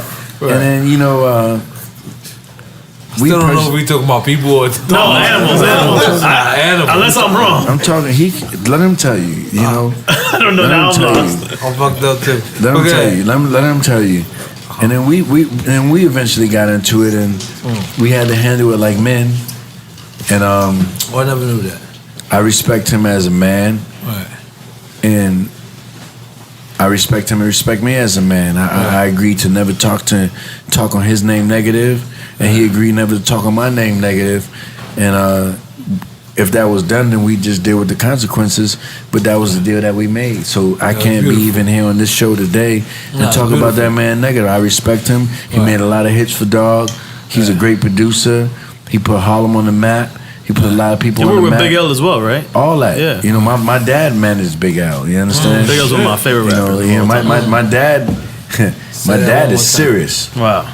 My dad was a part. My dad started hip hop with Kool Herc. He lived. Him and Kool Herc was neighbors upstairs, downstairs. So those beginning parties, my dad was a part of those parties. I never even said that shit publicly. Oh, now you did. On Drink Champs. Seriously. You're lenient. Started hip hop. That was hard. Let's just make some noise for that. PD. Lamb Louie. So now, when is the moment where Swizz is like, I'm that nigga? Cause we all went crazy. I went crazy. Mine's is 1998. I think it's probably cause of Band for TV, but I'm not gonna say mine's because it's your interview. Like when is I mean not crazy. I'm just saying when is the part where you said, damn, I made it? Because the thing I about know exactly when that was. Go ahead, tell us. You know, when I got into music, I never understood that it was a business. I never understood that it made billions. Right. I never understand that it saved so many people from the street life that we was living. It was just something that I lived and seen every day growing up in the South Bronx and then migrating back and forth to Harlem. You know, it was something that we were playing on MPVs, Land Cruisers, you know, Nautica vans. It was just a way of life naturally. Right. And you know, when I was doing music, you know, I was already counting millions and on the weekends. You know, and I hated money because it was messing up my fun. You know, I was counting money on the weekends, millions of dollars, because of the business that half my team was in, and so I never really cared about the money thing like that. All the Iceberg, Jaco Bijou, Nautica, all those things that was being passed down to me, I never had to really buy those things. Pascal Bouchak. Yeah, all of that. I don't speak it. I had a couple of shit. All that. So you know, I was brought up fresh. I grew up in the hood, Jackson Avenue, 700 apartment 2E. I can't say that I had a bad time. 5E. You know what I'm saying? I can't. What borough is this? I'm not from. I'm 2E. He 5E. I'm 5. Okay, but what borough it's all is the this? same shit. Don't matter. He's from the Bronx. He's from the Bronx. Okay, that's what I'm asking. I'm from the Bronx. I know where you're from. I can't say that I had a bad time in the hood. As bad as the hood was, like I never had a bad time. Like I really had like a lot of fun. Right. I really miss all my friends that are not here to celebrate Drink Champs with us today, or not able to see their freedom. Is that another Bacardi shot? I feel like it's another Bacardi. Real. Let's do it. Seriously. Let's do it. Like, yeah, let's celebrate all the niggas that's not here. Great. Shout out to everybody that's not here to celebrate tonight. Yo, I can't believe Bacardi. Listen, I drank the whole bottle with y'all. we gonna finish the bottle. Lizzie, I'm supposed to go to 11 after this. 11? Yeah, turn up. All right. Welcome back to it. He gonna put it down? Cheers. brother. 11? You know, I hated it. Magabaya Bing Bong! Raka baka boom. That's the remix of Magahaya Bing Bong. That's the Swizzy remix. So he just did a Swizzy. I'm gonna be honest. Oh no, this is a problem right now. If you're gonna be honest. I'm gonna be honest. It tastes like Puerto Rico. For some But reason, it comes from Cuba. At least your tan match. It is from Puerto Rico. It is from Puerto Rico now. I'm gonna tell you why. Because every time I eat French fries in Puerto Rico, there's a little bird that's come over. Yo, what's up with French fries and Puerto Rico, man? I went to Taco Bell. They had French fries. I ain't never eaten no French fries in Puerto Rico. You went to Taco Bell in Puerto Rico, and they had French that's fries. your problem. They go to fucking Taco Bell. No, I'm just saying. Yo, come on. Everybody tell them not to go to Taco Bell in Puerto Rico. Steak. I'm nice in Puerto Rico. I ain't never eaten no fries in Puerto Rico. But go ahead. Yeah, no. They have mad fries in Puerto Rico. In Puerto Rico, there's these little black birds. You know these little birds? They're fucking nuisance. I know what you're talking about. Them niggas is gangsters. And they'll come and stand right there. They'll stand right next to you like, Yeah. you ain't fucking with that. But Where was we at? Where did we end off? I was really about to get into some shit. You was, man. Get into some shit. This is where Drink Champs fucks up. This is where Drink Champs fuck up. This is our downfall but right this now. is, you know why? Because we salute the legends. We salute what we gotta do. So now you were talking about where you grew up, the apartment. Because we were going off of Bacardi be your fucking family and Cool Herc and all that. That's where I'm not gonna lie, I just burped some shit. I was like, that's all Bacardi. It's a good. If it's a Bacardi burp, it was great. Your breath smells amazing right now. I can't front. My breath did smell good when I burped. Listen, I said, it's nice. You were like, I like it. It's nice. It's Come back Fabio. I'm holy. Shout to Busta Rhymes I am right Julio. now. Busta Rhymes and hit me like, are you on the show yet? Yes. Shout to Busta Rhymes. We need Busta back, man. We had him for 2.5 seconds. Yeah, he did that quick? No. It was quite. It was longer than that. The Tribe album hit number 1. De La Soul album. So we need just Busta. Congratulations. You know what I'm saying? You need Busta. He wanted to. He ready to go. And you know, and that's what we want to do, Swizz. We want to continue to salute the people that's been out here doing it, and a lot of people criticize us sometimes. They say, why you don't interview the new niggas? And I say, I got love for the new niggas. I listen to their shit. Yeah. But I don't got new stories. Like when I sit here and we talk about Banned from TV right now, you told me your own perspective of Banned from TV. Yeah. Or did you fully get into your own perspective of Banned from TV? I'm going to say something on that. Yeah. You know, we got to always be students. I'm student and again. I would love to see you challenge the new people at this show. I would love start in March when we renew the contract. Hey. Did I say that? Get the cat out the bag quick. CTC, cut the check.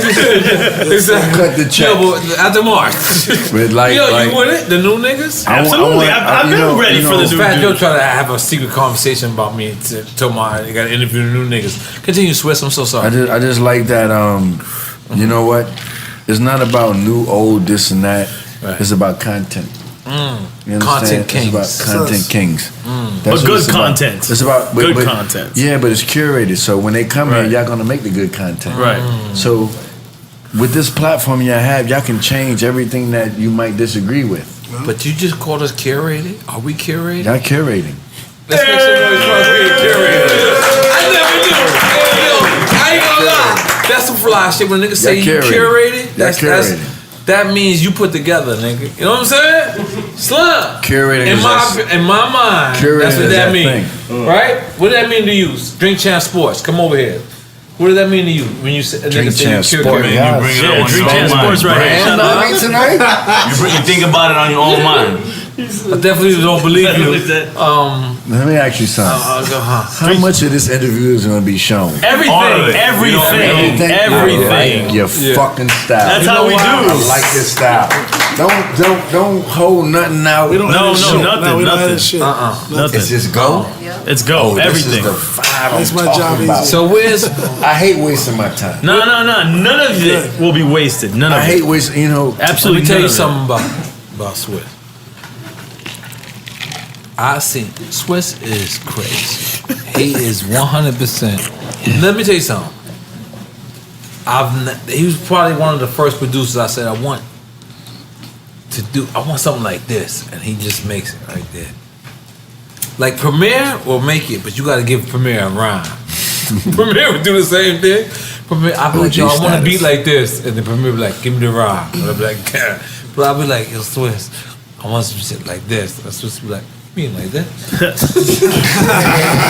And just be looking at you, you ready? Is this it? And I'm like, put me in the booth, nigga. Yo, like, are you still like that? Like where, like I remember I used to beatbox shit to you, and you used to be like, what? You know what? I just have fun doing what I'm doing. Anybody want a problem? Come dance. You can dance all night. When N.O.R.E, I was making 50 beats a night and keeping 6. Literally deleted the rest. You know, it's all about your work ethic and it's all about your dedication. Don't play around with something that you don't feel. Don't worry about what nobody else feels. If you don't feel it, it don't go. You understand?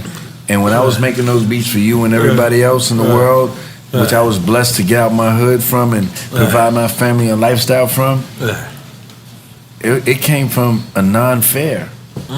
You understand? Like, I don't know what that means. A non-fair meaning not fairing the results of failing. Like, a lot of people are scared of what this one thinks or that one thinks.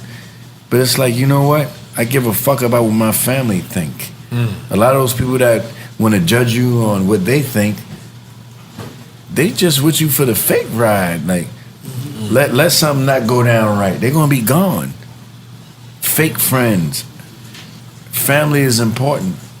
If you don't got family around you, you might be in trouble. Family is everything. I was protected to own my rights and publishing and things like that because the Ruff Ryder family was literally my family. And I watched a lot of people come up and do the biggest things that history can never repeat again. Roman noodles might be their meal. Just because of that false trust and just because of that false judgment and listen, man, you know, sky's not the limit, it's just a view. What song I said that on? And I texted him, I told him I bid it for him. I remember that song. Yeah, sky's not the limit, it's just a view. Why should skies be our limits? That's right. There's billions, every star we see, there's millions of galaxies around that. Definitely. Just because we can't see past the sky, why is that? Why should the skies be our limits when there's footprints on Mars? Don't box us in. Sky's not the limits, it's just our view. Because we know that there's life in the billionth of forms beyond that. And once you start getting that mentality, you just gotta go. You understand? Like, you know, I'd rather help people than hurt people. But let me ask you something, Swizz. 1998 is the best year of my life. Damn, I think 2017 is. But go ahead. No. This is the best year of my new life. Okay, got it. I like that. That's a clean new life. I like that. But the best year of my first life. Like, I had 97 because of the war report. The war report, but I was still selling drugs during the war report. And it was terrible because people told me my album was classic, but I was selling 3 for $5. So on the sidewalk. It did not identify with me. But 1998, best year of my life. Because of? We had the craziest records, and you describe that year for you. I mean, it's the best year of my life. 1998. It birthed me. 1998 was the beginning of my madness. I was young, no facial hairs, no hope, no guidance. You didn't drink back then neither. I started drinking at 30 and smoking at 30. Cigars, weed, that is. Wow. Weed too? I've been just fucking here the whole time. I didn't want to. You had Bacardi people with you. I don't smoke weed every day. I smoke weed and cigars on occasional vacations. I have to be in a very festive mood. He's got gold weed here. And a boat with water and jet skis in front of me. It's a gold cigar. No, I'm good. All right. I'm good. Okay, continue. I'm good. Sorry, continue. Matter of fact, give me a hit. I'm good. Let me tell you something. I drank with this nigga before. I've never smoked with him before. Let's make some noise. 20 years of Ali, what is these gold papers? What is the gold paper, Ali? Right here. He got signed. What is it called? Shine. First and foremost, shout out to Ali. Yeah, big up to Ali. Let me tell you something about Ali. He's a conscious guy. I watched him protect the dog in a way nobody might not ever do that again. Right? I watched him put in his hard work, dedication. I watched him support N.O.R.E. That's right. That man is anointed in a way that's just different. Ali is just different. Right. They don't make him. If you don't understand him, you can look past him. Right. But you need to look at him. Shout out to Ali. Big up Ali. That was a beautiful. It's the truth. So now, let's go. I want to fucking let's go. Let's take us ratings to go. Let's take us to this Ruff Ryder era. I remember hearing stories of you and Jabbar just beating niggas up. What you said? El DeBarge? Jabbar. I like El DeBarge though. He's a good singer. Me too. He was on N.O.R.E. And he was album. thugged out Let's big him too. up.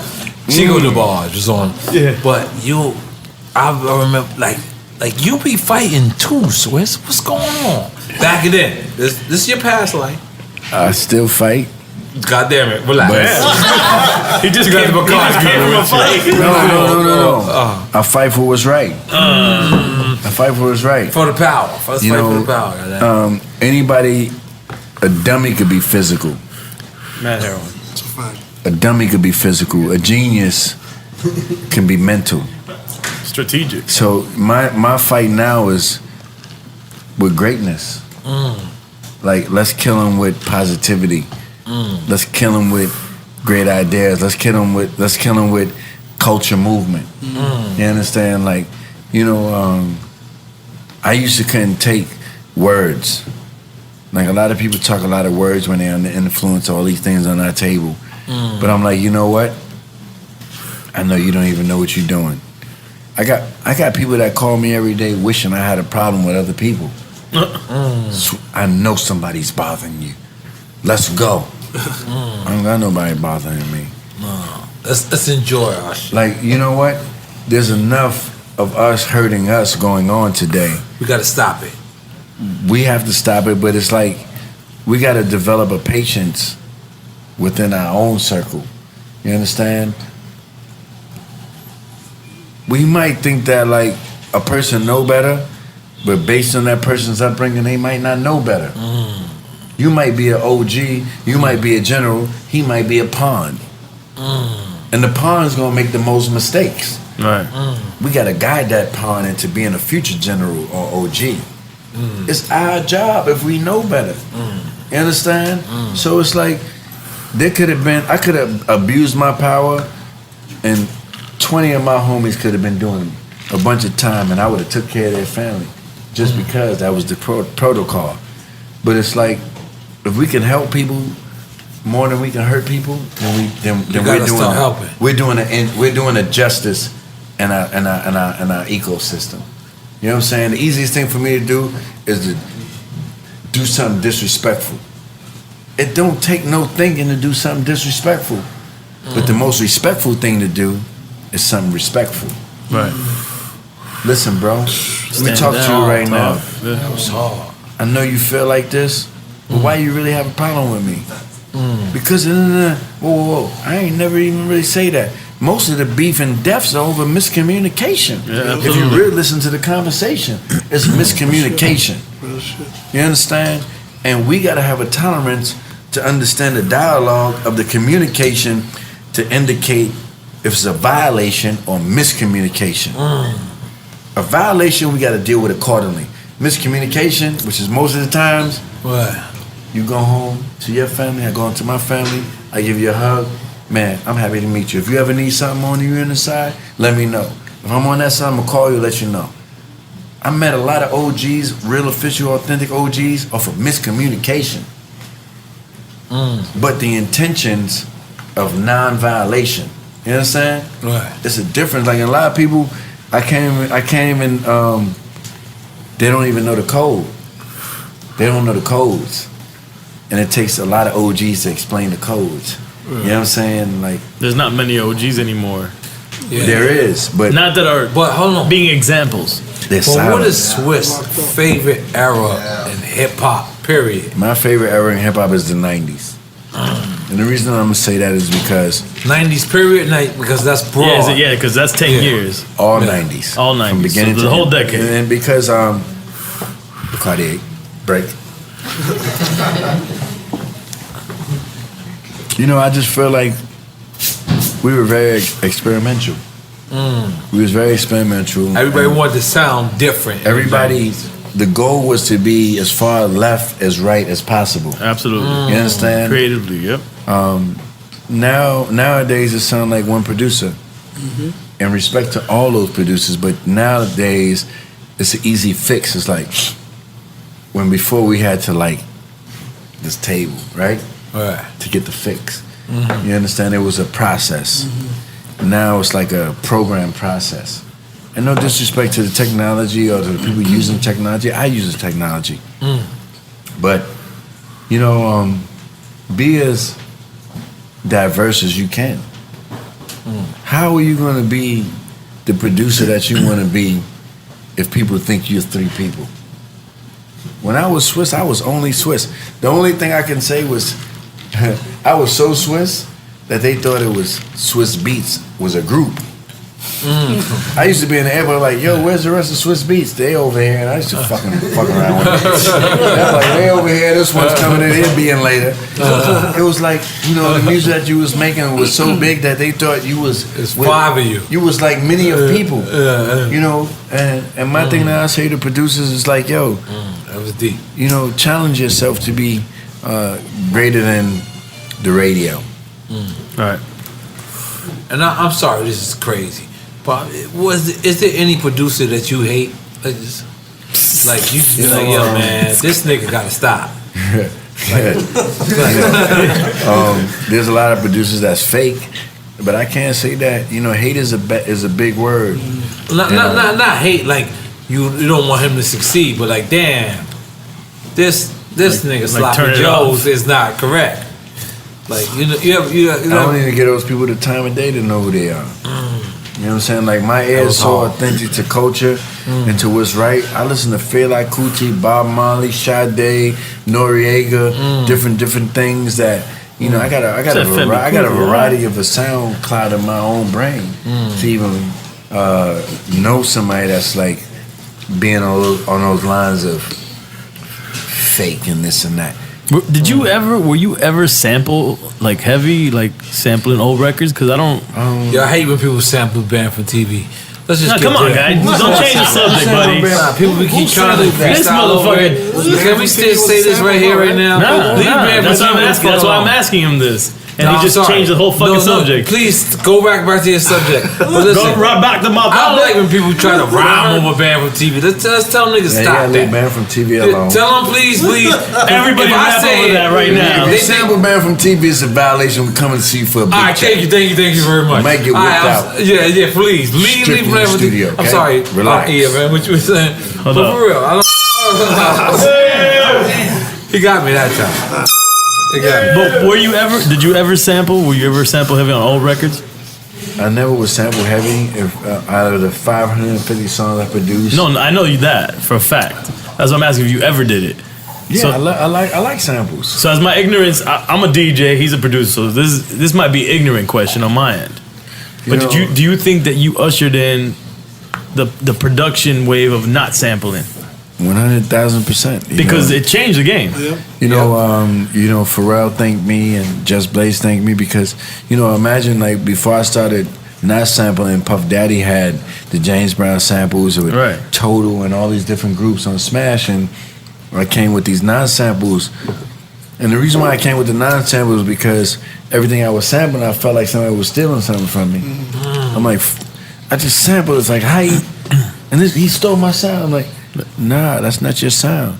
And then I got a Yamaha M1 or whatever the Korg M1, Korg M1, and I just started playing what I felt was good. And you know, rest in peace to Kev, you know, in Harlem, N.O.R.E. know him, Kev Kaz, you know, Kev Kaz, you know what I'm saying? And I just was using the Korg one and doing my thing, and I the reason why I liked it was because what I came with was unpredictable, and so I knew that nobody can come out with it, and then I also knew that they can clear this. There's no samples to clear, so what you heard right now you could put out tomorrow, and that was like my marketing plan at that time. Plus, you don't have to share the publishing at all. I've gained a lot of publishing off of you know. That's what I'm saying. It changed the game. Yeah, I never even knew about publishing until I got the checks. I never knew the process of a publishing check. I never knew a process of royalties, mechanicals, all those things. Where do we learn that? Who teach us that? Yeah, nobody. Where are we going to ASCAP school? They don't teach us shit. Nobody don't teach us anything. You know, we just a part of this environment, and we're creative beings, and we do what we feel that's right. Nobody never talked to us about the business, and that's why in 2017 on forward, I'm going to teach the business. I went to Harvard just so I can teach the people the business. I want to teach you art. I want to teach you business for free. Education should be free. Knowledge should be free. You understand? They hold these things back from us. And then how are we going to get to the next level? How are we going to succeed to the next level? We don't know what we're doing. We're just happy to make a sound. You understand? What's the parameters of that sound to make our families live in a better life other than the ghetto that we was brought up in? You understand? Like, my whole hood is dead. Right. I don't know nobody in my hood right now. You understand? It's just like, damn, I go back to my streets, I want to build parks, all these different things. I don't know these motherfuckers. You know what I'm saying? It's like, you wasn't around when who is this? He might dance on me. You know what I'm saying? I'm in my hood with a bunch of things like, you know what I'm saying? Like, I shouldn't be over here like this. But it's the reality of reality. And we got to face it and we got to change it. Everybody want to talk about change, but the only change that we're going to have is within. We got to change with each other. You understand? What's going on in Chicago, got to change. What's going on in New York, got to change. What's going on in the world, got to change. And that's going to come within. And we got to be smart enough to change those barriers and those rules. Put them guns away and think more. That's why I was proud of the Women's March. You know what I'm saying? Yeah, my wife. Women's March. Yeah, she got it. Yeah. I was proud of the Women's March. My wife got up at 7 a.m. in the morning and was like, I'm going to the Women's March. I'll be back at 3 o'clock. I'm like, seriously? She didn't even tell me about it. She just did it. And we got to be, as men, the women is more powerful than us. I believe so too. No, I know so. When they stick together. No, period. The women is more powerful than us because I agree with you. Their devotion to realism is different. Like we're like we're trapped in a lot of different things. Ego, this manpower. That shit don't mean nothing. Like the women, if your wife tell you she don't mess with nobody, don't mess with that person. She gonna see something that you don't see. And we think we got all the answer, but she be like, yo, I don't like him in the house. Don't let him in that house. Because the reason why you let him in that house, she's saying why she don't like him in that house. He went to the bathroom, went to the toilet and washed his hand and flushed his toilet. That's disrespectful shit. She gonna tell you that. I'm gonna go to your house, wash my hands, flush the toilet, make sure the seat down. Respectful shit. Right. Absolutely. The enemy gonna come in and disrespect your home. Piss on the toilet seat. On the floor. and he gonna wiggle on the rug. The rug that's protecting the joint. He gonna wiggle on the rug. He gonna wiggle. So you telling me I gotta check my rugs now? When a nigga wiggle on the rug, nigga, yo, you ain't my friend. I'm gonna tell you, you piss on my rug, beat you. My dog gonna dance on you. You ain't been there a long time because you don't come outside. This guy. Listen. Let's get into the realest, whatever you feel is the realest ever. I'm here for that. I want to get into the Ruff Ryder Rockefeller beef. What happened? Everybody pussy. No, what? Got that? Wow. Went left, right, quick. I wasn't ready. No. It wasn't really no beef. I know. It was like, balls. to be honest, beef is something you don't talk about. Now you know what I want to get into because that was whack. Well, the Freeway Cassidy battle. I like that one. Was that when you signed Cass? I had Cass for my dad signed Cass, by the way. Because what happened? Like Hove called you and said, "I got Freeway." I remember the conversation. Let's talk about it. I hit Hove. He knew about Cassidy. They just Rockefeller just went crazy on High 97. And I was like, yo, I got Cass in the studio. He was like, you ain't hear what we did on the radio? I was like, yeah, I heard. You talking about this is Hove talking? It's me and H.O. Okay. I said, yeah, I heard what y'all did on the radio. He was like, that's even a richer name than he was like, him. That was hard. H.O. I'm still on that? Okay. Yeah, H.O. He was like, yeah, I'm at the studio, bring him. I was like, all right. Okay, I was like, I'm in the studio with Cassidy. I heard what you did. I heard what you did, but I'm in the studio with Cassidy. He about that life. He's like, all right, bring him. I bring him to the studio. We go upstairs. A lot of them in it. But I got a bunch of goons with me at Sony. So I'm like, yo. And y'all had just had this is the DMX battle against Rockefeller. Nah, that's a long time ago. That's no, what I'm saying, but like, are you thinking about that battle I'm not thinking about nothing but Cassie biting these niggas' heads off. I forgot we did all that. So you don't know Freeway at this time? No, I don't know Freeway at this time. Okay, go ahead, continue. I heard of him, but I didn't physically. Get in your seat, sit down. Yeah, please. This is historical. Go ahead. You know, I didn't know Freeway at the time. I heard of him. I heard he was nice, and I respected that. Hov was like, "Yo, we over here. We ready. You ain't here. You heard we did on the radio." I said, "Okay, well, I'm on my way." I'll come up there real light, me and Cassidy. I see the room. It's like this right here. I make a phone call to Sony Studio. Yo, we in here. Showtime. So we got to eat. We made the room equal. Right? And come in there. You're talking about Ruff Ryders invade the studio.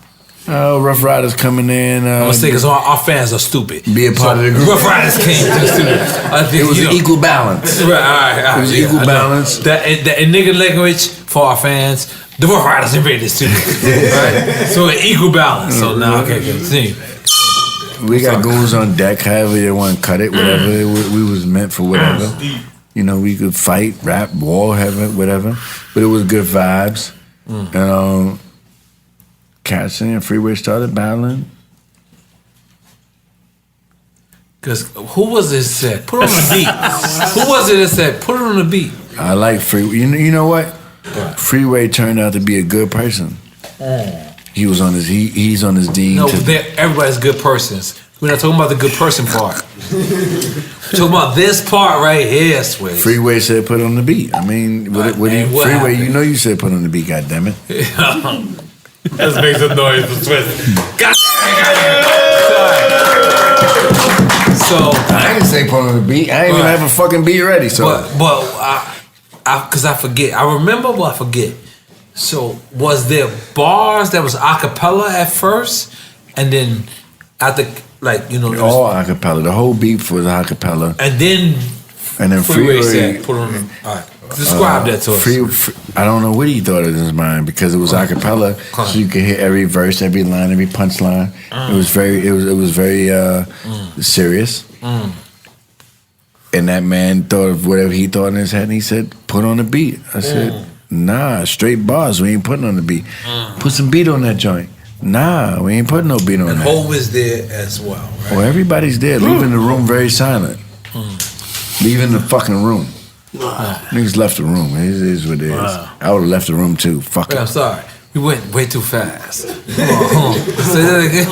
Everybody, a lot of people was leaving the room. Beanie Siegel, Hov, and everybody else that placed bets on the table. It is what it is.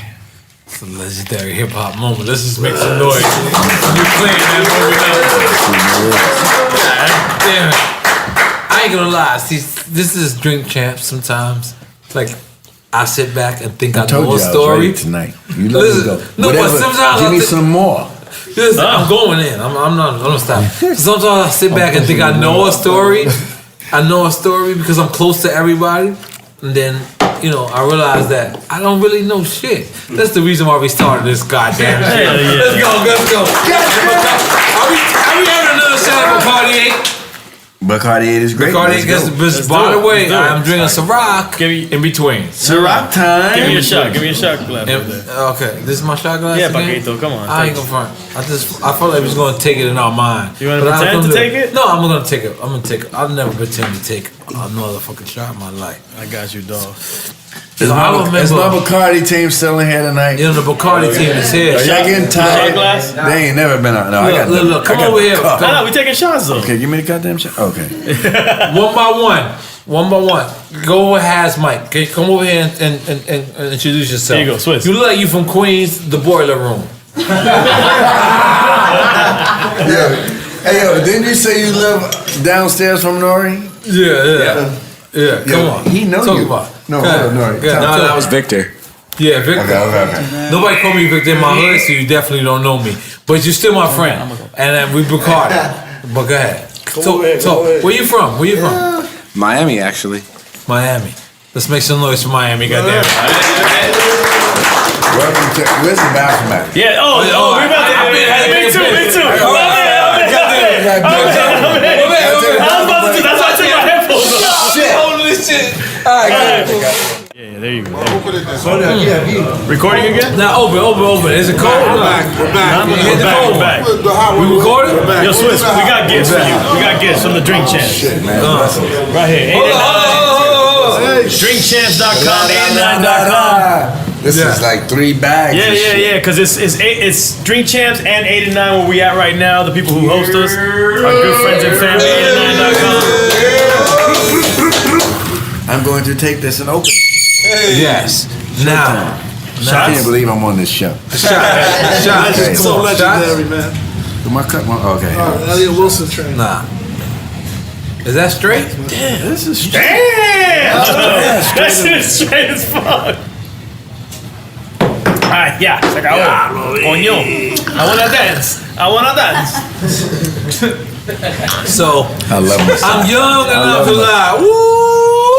To put a stop to this table. You freestyling? What we doing? Let's go. That I'm not going anywhere. You know what I'm talking about? Get the beat Kanye drop. West What we song. gonna do? Where he said, Chichi que te yo. what's the song? What the fucking? What song you What talking are you looking for, bro? What are you looking I'm for? young and I'm Don't mix loud. that. You can't mix that. Alright, Little Mix is it. I live my life by the Little Mix. Hey. I could. And he did the talking video. about That's on the pump. famous. Oh, my Famous. Está rico. 6 Grammys nomination this year for no reason? Okay. Famous. N.O.R.E season, Famous. N.O.R.E season, But And we sampling that. I'm young now, so about woo. Oh, yeah, that's the intro.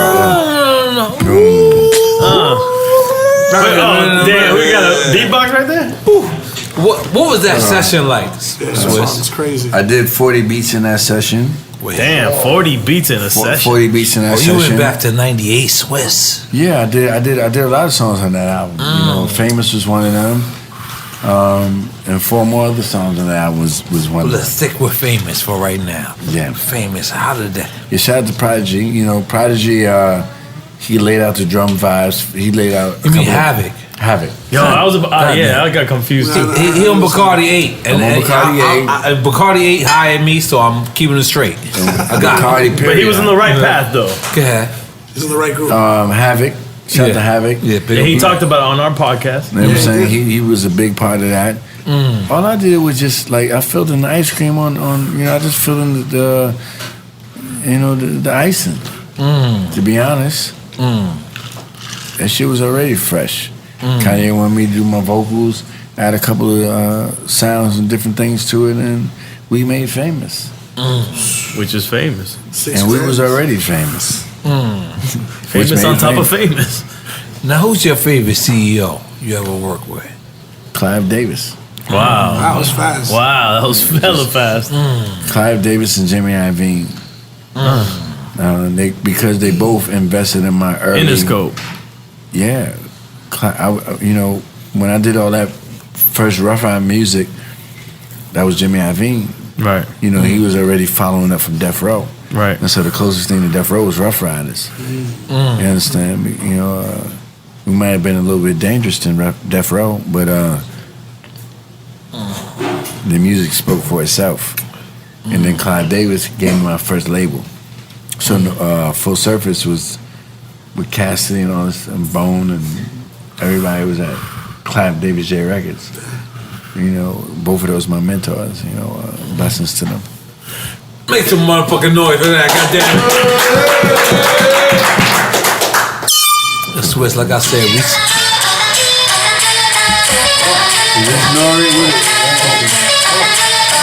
That's for you. we definitely editing this out. That's all. That's all. You know me, I rhyme with. That shit's dope.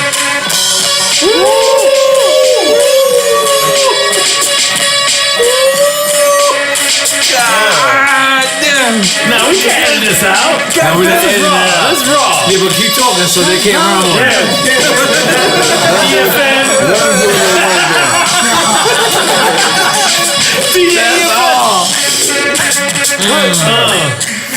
So I was about to ask you, Swizz. What other podcast is gonna do that? Am I booking that studio in Circle House, or I'm booking the Hazardous Sound. The Hazardous Sounds, I got the guns. Don't You worry. gotta do that Hazardous Sound Studios, man. It's a little rough. What? No, I'm just playing. 'Cause it's in Haiti for real. Like, what's my hat? Yeah. Exactly. So we go to Hazardous Sounds. You go to Hazardous Sounds. I walked through City Soleil, you know what I'm saying? Oh! That's my Me favorite too, I part went of there too. Haiti. Side by City side. Soleil, Side by nigga. side, Swizz walked through City Soleil 4 hours in a day, goddamn. And not many people can go there. It's true. No, I was really in City. Yeah, no, I went there too. Not many people can go there. He went there. When we pulled it, He's seen it. He's seen it. I was in No, that's City on Revolt Soleil. TV. Yeah, he's seen That's it. been I up went to there. I made a Revolt TV. documentary. I went there. Seen. Yeah. So Swizz, you've done everything you had to do in the music business, and then I recently seen you. Oh, he opened up the hot sauce. You opened up the hot sauce. The Drink Champs hot sauce. Where's the hot sauce boss Give at? me some wings or something. 8 and 9. We gotta invest in wings. Oh, shit. He's having That's a the Drink Champs michelada. hot sauce. A michelada without the- everything else. that goes in it. What's the website? What's the website? How is Good, it? that's good. Right? I like it. Where my time? Yeah, we're not even ready. What's the website? I wasn't ready. Hot sauce, boss. I'm taking this home. Can I take this home? Yeah, please That's take yours. it. We'll give That's you yours. all the That's flavors. yours. Please. Yo, but Swizz, how can you remain so humble with all the accolades you made? I ain't gonna front. Earlier you said you had art. I seen art that's bigger than that tree in your house. You got Mickey Mouse. Big ass sculpture? Cars. Yeah. Brooklyn Museum. Yeah, but you still humble. You still came here as a humble person. How can a person succeed so much and then still be as humble as that? Just knowing where you come from. Just knowing that, Roman noodles used to be my dinner every day. Just knowing at the studio, ramen noodles, just knowing that $1 of French fries was famous. Some ribs from the Chinese store, you was extra famous. Cheese, pizza with extra cheese, you was extra famous. You understand? And just knowing that we all come from the bottom. And, it's a blessing for us to be here today. Definitely. Us just waking up this morning, we die in our sleep. How do we know what life is? Rest in peace, Q. Q from World. Yeah. He died in his sleep, You know what I'm saying? Rest in peace, Q. Terrible. But you know what? You know what's interesting about life? Before they finish this shit that they're doing in the background? Oh no, that's right here. In your dream you can use 100% of your brain. Right. But in life, you can use 5% of your brain. You understand? Like in your dream, you can overcome every obstacle. You can fly, you can do whatever the fuck. You can do everything, right? Yeah. But in life right here, you just so bounded and strapped down. So is this a dream or is this life? And that's one thing that we got to battle with every day. And I wake up in the morning, I'm like, man, I just had a dream of me flying. And I'm in Earth and life, and I can't fly. So is that a dream or is that reality? You understand? So we got to figure out what side of the fence we on. This is a movie. We're not the directors. But before we get up out of here, whatever, because I just remember 10 hard years of Swizz just controlling it. But whatever producer that you said, damn, this guy might got me, or this guy's might come in for the next year. Whatever producer you was like, yo, I'm gonna step my game up. A lot of songs, I wish I produced the Benjamins. What about the Benjamins? Who produced that? That was the hit. Derek Angeletti and the Hitman. D-Dot. You understand? I wish I produced They Want Effects, Das Effects. Woo! They Want to Flex, huh? Yeah.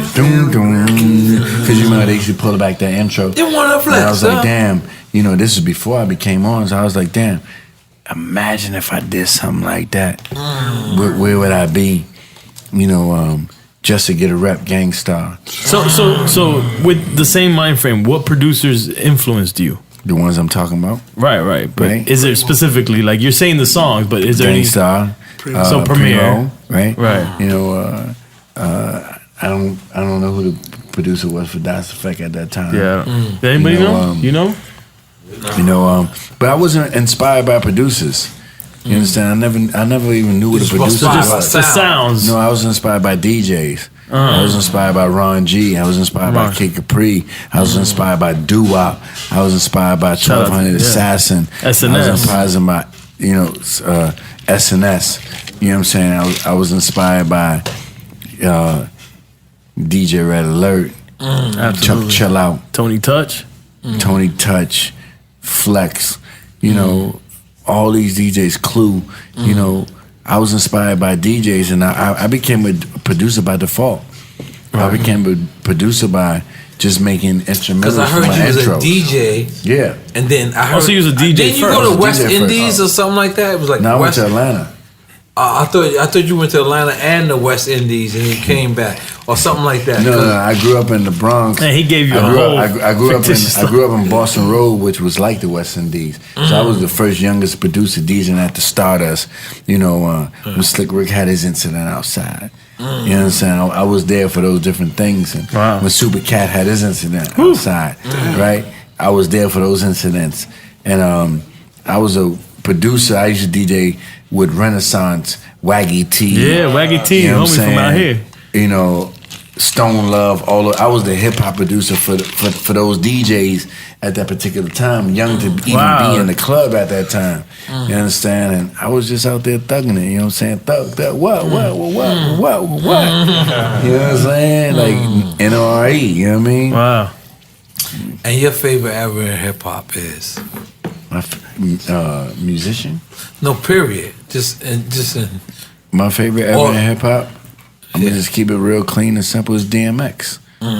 Because I was able to witness that movie in a front row seat. But there's different eras of DMX.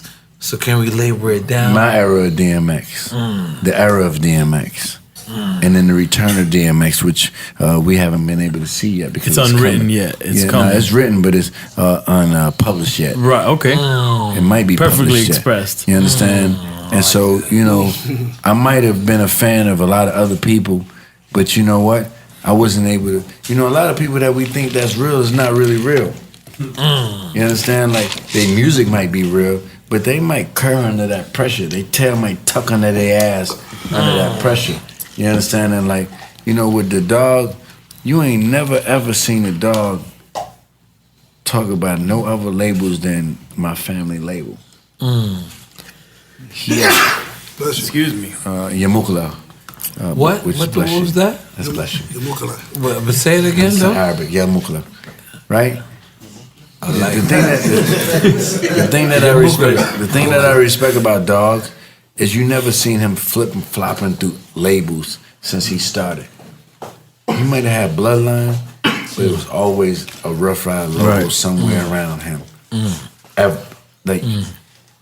People tried to buy him out for way more money than we could afford at those times, and the Dog always kept it 1,000. And that's why, in this current time, people are going to be able to see his movement in Godspeed. You understand? Let's make some noise for that. Goddamn. Swizz. Hot sauce is good though. The hot sauce? Wow. Yo, Ali, you gotta close the deal already. Swizz done took 2 shots of hot sauce. This shit. You got the website? It's on drinkchamps.com. Coming soon. That's that cook. And that's the hot sauce boss over there. The hot sauce. See, Swizz took 2 shots of your hot sauce. That's the dude. Talk on. Let's go. Let them know where they can find the hot sauce. Drink Champs hot sauce. Drinkchamps.com. Drinkchamps.com. Drunk sauce is on location Let's right get it now. working. They ain't just talking about doing business. They just talking about the Shy. They doing business with Chi-Town. Drunk sauce. The Shy. Shout out to the Shy. Let's get it Spicy popping. good. I'm taking this home. Say no, it's a bad story. Look, this was not even open. Here's a gift. It's not even open. Yeah. Oh man, That's a thank hot you. sauce gift. Thank you. So how does a kid from the Bronx, right? You speak to your uncle. They may or may not believe you.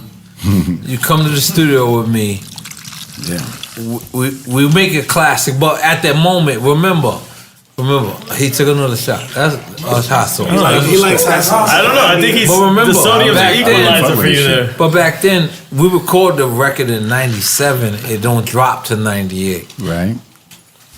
How do you maintain to say, yo, I'm the guy? These records that come out that next year, because we had to record it in 97.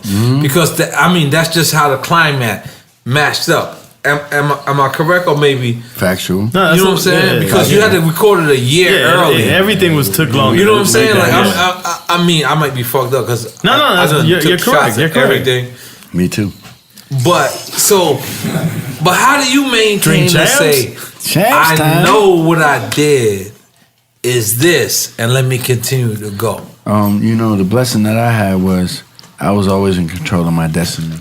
I never had somebody predict or tell me what I need to do from a creative standpoint. Now, I did have to answer to my uncles on a ethnical standpoint. And that's respect. Protocol standpoint. Right. I can never, to this day still, I got to answer those questions. Respect. I can never be in a problem today and then present it in front of the board. Right. He might have a problem with me, and I might feel a type of way. I can't move on him until the team say, we have no other choice, or, you know what? That's because of this, and this. Let's help him instead of hurting him. There's rules to this. And I think like a lot of these youth out here, they don't understand the protocols and the different ways that you got to go about handling things. You understand? Because a lot of people talk about a lot of colors, blood, Crips, race, this, that, and the third. That thing we bleed is the same color. Absolutely. It's literally the same color. And so, I don't go to the clubs. You ain't never seen me in no clubs, popping bottles, stunting on people, doing this and the third. People might think I'm stunting, but I like nice things that I work hard If you for. did, you testing the record. I've been seeing you in the club. That's it. That's hard. You know what I'm saying? Like I don't. I seen you do that with me early. I went to the studio with you, and you went to the club and played back with TV. The club I was like, I'm not sure if I'm good with this. But everywhere went crazy. And that was before anything. No, I'm talking about that night. Was it mixed? Listen. If you notice, he knew every story for every artist. So he been doing that shit since then. He was a DJ. He took brand from TV and just played it. Dope. And I went to the club and I was like, I'm not sure. This is 1997. Yeah. But continue. But that was hard. I felt that the people in the club, if you can play a N.O.R.E. record after the biggest record at that time, we had something. You understand? I remember bringing Dr. Dre to the club. And he ain't been in the club in a long time, and he had a hard time being in that club. But when he heard his music, I seen his life. Because that's what he does it for. I seen his life like embracing love. You understand?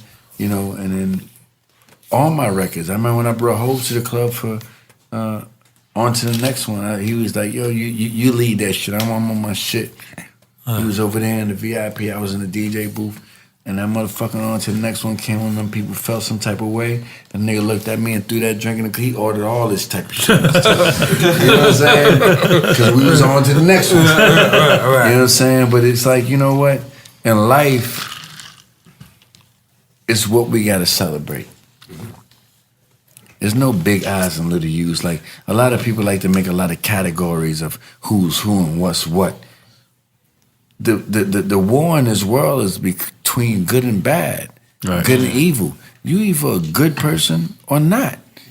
It ain't about no race, religion. It ain't about none of that politics shit that they put in front of us. You either real or you fake. You either good or you bad. That's the war that we fighting in this world today. So pick your side. You either real or you fake. A lot of fake niggas, a lot of real niggas. You either good or you bad. A lot of good motherfuckers, a lot of bad motherfuckers. And that's what the war is about. From our presidency, to our streets, to our politics, to our brotherhood, to everything. You got a good cousin or a good brother or a bad brother or fuck you, brother. Like, you know what I'm saying? Like, a lot of people in our family, they might could get it too. You know what I'm saying? Because, like, can't nobody get you except for a person that's close to you. A stranger can't get you. Right. A stranger gotta be, his intel gotta be so precise to get to you that it's still personal. Let me ask you a question, right, Swizz? Because you like, I know you from the hood. I know you from the, you want me to fill you up? Let's fill you up? All right, cool. I know you, but now, you are part of this Kanye West record. Are we back to Kanye again? No, because this record was very controversial. Which one? No, because this record, the famous record, because when he did the video with the naked people. People naked ain't fucking way. I know. He made them look good. Them nasty motherfuckers. We got but all right, go back. Naked people, Kanye. You don't want to ban me from all type of fuck everybody. What's up? No. So, and then now this Taylor Swift controversy comes out. The what? And because it was, let's just be honest. Like, I know you as a hood nigga. Like, you my nigga. But at the end of the day, your wife is a very prominent figure. Oh, Taylor Swift. Yeah, that's not my wife. That's not my wife. No, not Taylor Swift is not your wife. No. What you want to say? You know what I'm saying? But I'm saying, like, how do you stand? Like, you heard the vocals where he was like, for like me and Taylor, like, Could have had sex. I didn't really go into this thinking about any artist. I went into this because I got an invite from my brother Ye, and he wanted to be creative. Big him up. And we spent more than 48 hours with no sleep in the studio, just doing everything that we felt was good. And whatever he kept, I was good with it because I know that we spent that time in that studio, and I even posted pictures of us sleeping on the couch, for a couple of hours that we did sleep at 9 in the morning. I respected every part of that craft, and I was happy to have fun with him because Ye is in the space where are you really there for the fun or the fame or the fortune or the pain? You understand? I ain't never asked that man for. I don't even get Yeezys for free. We gotta stop this right now. We gotta all start getting Yeezys for free. Let's make some noise for that. I paid my son. I got Jordans. My son is really into this fashion shit. I paid like $1,500 for a pair of sneakers. All right, we gotta stop this right now. I could violate niggas. Like, don't make me feel funny about it. I was like, you know what? I'm gonna support him. You got the Reebok shit too. Yeah, Reebok is a fan. Yeah, we need some drunk box. But listen, everybody got to get their mind right. Reebok, this, that, and the third. You either about the culture or you not about the culture. I don't care about no position in this, that, and the third. I feel like you shutting Reebok down. Shots fired. No, I'm not shutting nobody down. I ain't shooting no fires because I walk in the building, we'll do that, and you'll read about it. You understand? I'm just saying it is what it is. I like that boss talk. It is what it is. You either with us or you not. Right. Don't, huh? That's my nigga Snaz right there. That's my nigga. Reebok has been my family. It's over? I haven't wore a pair of Nikes on my feet in 9 years. I don't even know what a Nike feel like. But if Reebok is going to embrace the culture, embrace the culture. They did something with Cam, right? The pink. Embrace the culture. Embrace the culture. All a little awkward. We don't mind. It's not no awkward. Unanswered question. It's not. Whatever I say here, I tell it to them too, in front of the boardroom or in front of whoever they want to talk to. Because I gave my all. I give my all. I remember I couldn't mail a person a pair of Reeboks. They would mail them back to me. You had to be from New Orleans. If you was from New Orleans, they'll love your Reeboks. What happened? I'm not talking the truth. The reason if you look at UFC, If you look at the UFC right now, you see a Reebok in that ring. Swizz Beatz, Dana White, Lorenzo Fertitta signed that deal. I brought that deal to the table. You understand? I'm the reason why Reebok is in UFC. Every uniform. I uniform UFC. It's big as fuck. They was having Slim Jim, all these brands on these uniforms. I said, you know, football and NBA don't do this. Let's clean up the sport. I brought Reebok to the table. They was going to another brand. Got the train. You got the Elliott Wilson train. Shout out to all that right there.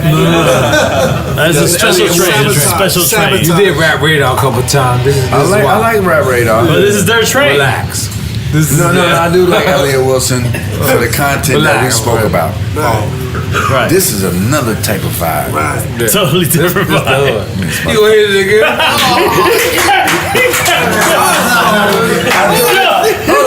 Yo, I ain't never did this on TV. Never. You're on the champs, man. I inspired kids. and you thugged it out too. So give me that. Yeah, that's right. We got 360. We got 360. Let's inspire the kids.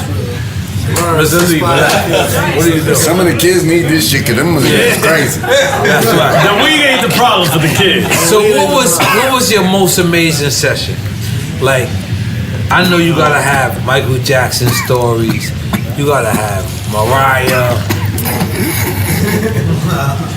What's that? That's how Maka had bing bong. Well, this that Mariah Big Bong. You switched it up on me without telling me that? What? The weed or the question? The weed, nigga. You ain't tell me that was the braca. Yeah. This that braca Big Bong. Smoking a dirty? Let me know, my nigga. Let me know. So what was your most amazing session where you was like, damn, this nigga, Chico the Ball. No, not Chico. El DeBar. El Chico, DeBar. no, Chico is the son. The son. But Chico, my nigga, he was on N.O.R.E. out. My most amazing session was ain't had shit to do with me. It was Michael Jackson in Sony Studios. That must have been He great. had that motherfucker looking like Playland. Toys, Legos. I went into the studio, him and Teddy Riley in there laughing, and what's the other producer? You know, Rodney Jerkins. Yeah. I was about to say some shit. Okay, you could say. You can say, well, don't. Nobody If you're gonna regret it, don't say it. Because people will hear it. You know, it is what it is. This is Rodney. They don't even know this. But you know, New York City is our town. That's right. Talk about it. You know, a lot of people can play around with it, but you ain't never hear nobody disrespect our family in our town. Period. Never. Rough Riders, who, what, where, how, when. Never. And when you heard about it, we carried it out all the way. Blessings to all the unfortunates, right? But I had a rule that none of the producers could get robbed. So Rodney Jerkins would pull up an M and Jury, this one Pharrell, this one, that one, and I used to see people like really planning on them, and I'd like, if y'all do that to them, that's a violation. That means that's open season for me. Y'all might not be around me. Y'all might not be around me all these different days. I might be in another space, and somebody might feel like the producers is open season. Right. I can't be a part of that. You know what I'm saying? So my own fellow membership couldn't violate those traits. So if a producer came in, I don't care what he had on, he was protected by the law of kind of what I created. Yeah, your laws. Out of respect. You know, and it saved their lives. Like literally, like, I'm listening to people, and I'm like, y'all can't do that to him. That's like, if I'm over here, they're gonna feel like they can do that to me. You understand? And they don't even, like those producers, they don't even know how many lives you definitely saved. No. They don't know. Now they know. Trust me, it was a heist. It was too easy. Your security not cut like that, you not cut like that, and your manager's not cut like that. It's whatever. Like it was food, and I wouldn't let nobody eat off the producer's plate. You know It's what a I'm saying? beautiful thing. I just wouldn't let nobody do that. Let's make some noise for Swizz, goddamn. Now, what do you love about the new school? Let's praise what's happening now. What I love about the new school is that we can't relate to it. That's what you love about it. Oh, you can. Can't. That's what you love about it. I love that about that because it's evolving. That mean that we. Go ahead. I'm sorry. how many people was comfortable in their ways couldn't relate to N.O.R.E. Absolutely. At that particular time. They couldn't relate to it. They couldn't relate to DMX. They couldn't relate to Hove. They were stuck in their old ways. I love that I can't relate to it, and it's a constant reminder and builder of what we need to have a little bit more patience with. We might not understand, but the youth might understand. And at that time when N.O.R.E. was coming, the youth understood that. And then the OGs of that time, their particular team couldn't understand him. Right. I remember when they couldn't understand me. Right. I did Money Cash Hold. I slid my hand across the keyboard. They thought it was a sin. It turned up to be a win. You understand? Jigga is the same thing. Band from TV, the same thing. Money Cash Hold, say that one more time. He said he slid his hand across the keyboard. Yeah, I slid my hand across the keyboard. That's crazy. They didn't think I was win. They didn't think I was win. They didn't think I would win. They thought it was a sin because the shit was too easy to begin to win. You know what I'm saying? Like, you know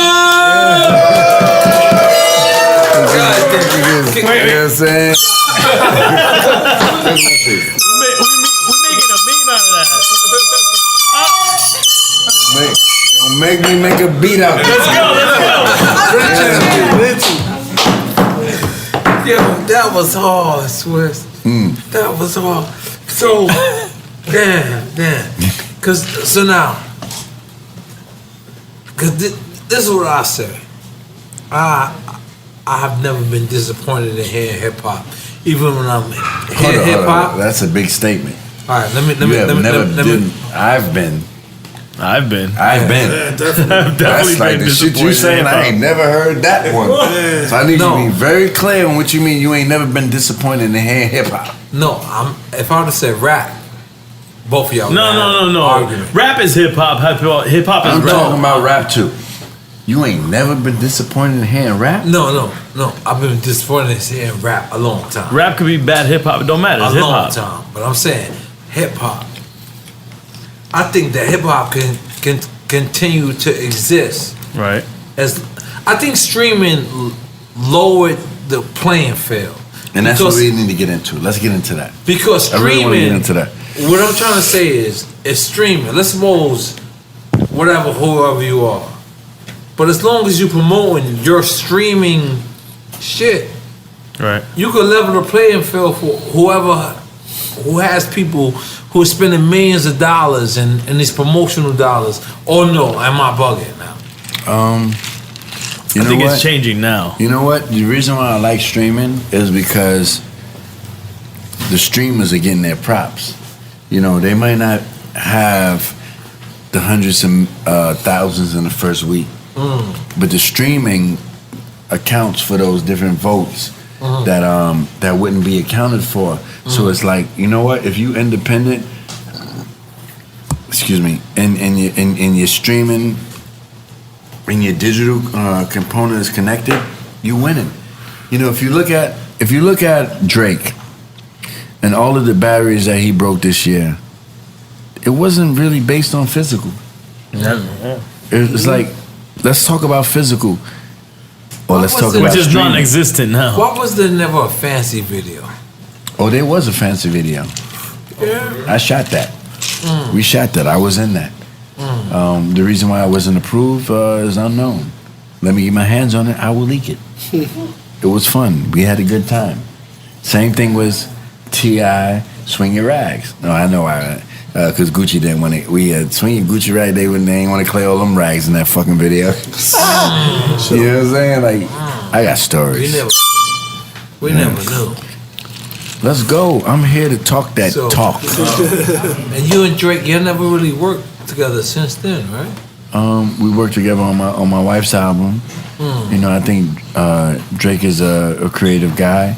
I'm gonna just leave that at that, cause you don't want me to. I feel like it got a little open. Nah, I mean, we're here to talk. I feel like it got a little weird. I'm sorry. No. I'm not a weird guy. Me neither. If I got a problem with some, I think both you guys are being weird right now. I can agree with that. All right, so let's switch the subject. All right, switch the subject. You know what? You should talk. You know what? I feel like you ought to talk. You know, let's talk, Swizz. Nobody listens to us anyway. I think, like, you know, there's no rules to fame. There's no rules to that. When you came in this game, anybody that you know that's famous, let me know the guy that they had to lead into it. You understand? Especially coming from the streets. Coming from the streets, we ain't even know we could be amongst the name of famous. We was nameless. You understand? People look past us. Ain't nobody look at us. Ain't nobody look at N.O.R.E. Ain't nobody look at nobody in this room. Or better yet, any artist that's playing on this radio that came from the bottom into something. You understand? So, you know, when I look at different things, I have to gauge it on a different level. And I have to gauge on where we come from. Is there Drake, anybody that disappointed you? Hey, he was about to say something. He just Drake. I'm sorry. Drake come from a different. He come from a different lineage of where we come from. This is a person that is our biggest fan turned into his biggest man. Came from our biggest fan turned into his biggest man. He know about more about us than we know about us, because he just tapped into that different. He just tapped into a different zone, and then he figured out how to make great music. You know, I'm not even gonna, like, for real, I don't even want to play with these people, because one of their mans want to jump out of line. I just respect all the blessings that came to a person from being creative. Make some noise for that, goddammit. I need a shot. Pistol whip a nigga off his fucking private plane. Come on. Are we taking another shot? I feel like we're taking another shot of Bacardi. Are you want another shot of Bacardi? I'm in.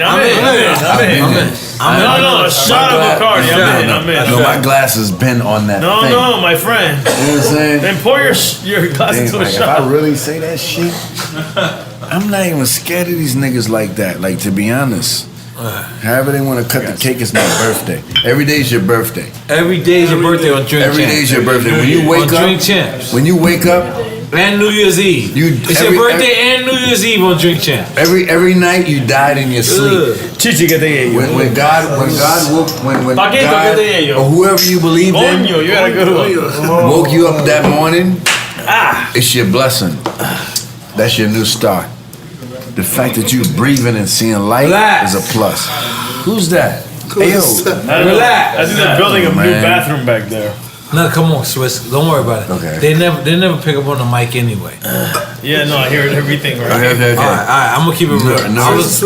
You flirted on the shot? Yeah, definitely. Good ears. You can hear things that I'm hearing. I'm tuned the fuck. No, I hear everything. I'm the DJ. I'm here. So now, I'm here for us. I'm here for us, bro. there's DMX and Jay-Z battle. Yeah. The infamous. That happened back then. Like your step. Now we get into that. Were you there? Were you there? No, I wasn't. Okay. I was late. All right, we like your style. I've been late because you was late today. I never slept. They called me Swizz Beatz the Monster because I never slept. So that's how I got them. You were late today, nigga. But I was early. No, you were late early in your mind. What time I got here? What time I got here? Nah, you got here a little late. You got here like 45 minutes late. No, it's an hour and a half. 9:30. What time did I get? No, you're supposed to get here at 9. No, they said 9:30. They told us 9. They lied to you. They said 9:30 the latest. What time did I get here? 9:45 and a half. You got here at 10:45 in my mind. That is like motherfucking. Oh shit. Okay, so No, now you got 10:45. I gotta show So up late now- because he gotta dance. You want him to dance? No, not I'm literally Fabio. dance. Fabio's coming out. Fabio's coming out later. But so now you hear Hold on, about 1 second. Let me tell you something. Fabio. I've been in meetings globally with my position. A lot of people don't know my position at this brand that we're drinking. They don't know where it come from. They don't know how it happened. I never even talked about it. I'm in control of 300 brands that people drink. Bombay. Shit, Jim. Douce. It's all Bacardi. Yeah, I can't say. I can't. It's all Bacardi. Grey Goose, Bacardi 8, all of the Bacardis, Doers. Can I get in on half of it? All of this shit. And I flew from Thailand, New York. Stop clapping. Dubai, New York. Stop clapping. Texas. I will keep clapping. Atlanta. Miami. Your clap doesn't help anything. You know what I'm saying? Does it help? No. Those are all of the. It hurts my hand. And landing in Miami and being at a meeting at 9 a.m. Clap now. Yo, let's make some noise. I'm not gonna lie. I'm trying to get all these bottles of Bacardi on the table with a check. I'll be so happy. I'm not gonna lie. My passport, like if my passport stepped up. Then he said like more countries. My passport just said it's over. And my passport. Yo, you really been in all these many countries. No, listen, wait. Yes. Let's go back to what he said. Bacardi on the table. All Bacardi. Let's go. All Bacardi. Ciroc is the best vodka in the Listening to what he said. All Bacardi. And rum. You know, You run the rum section. I was posting. You know, Puff hit me, right? That's my OG. The reason why I started ad-libs was because of Puff. The reason why you got Showtime, goddamn it. Showtime? All those hypes came from Puff Daddy. I didn't know about that shit until Puff Daddy. Just for my niggas though, special delivery. Goddamn right. Yeah, ladies and gentlemen. That's Puff Daddy. Factual. He's the ad-lib king. Revolt TV in the building. Revolt TV. Revolt TV. Puff hit me and was like, Swizz. God damn it. Whoa. You really like Grey Goose like that? I said, it's under the umbrella. I run 300 of the brands. He said, get your money, nigga. I said, as I will. I said, but we're going with rum. Bacardi 8. And the fact that, like, he didn't downplay me. He didn't diss me. He didn't even put me in, like, a compromising situation. He just didn't know that we owned all those different particular brands. So he was like, you know, I'm Ciroc. What are you talking about, Grey Goose? Like, you like Grey Goose like that? You sleep in my house.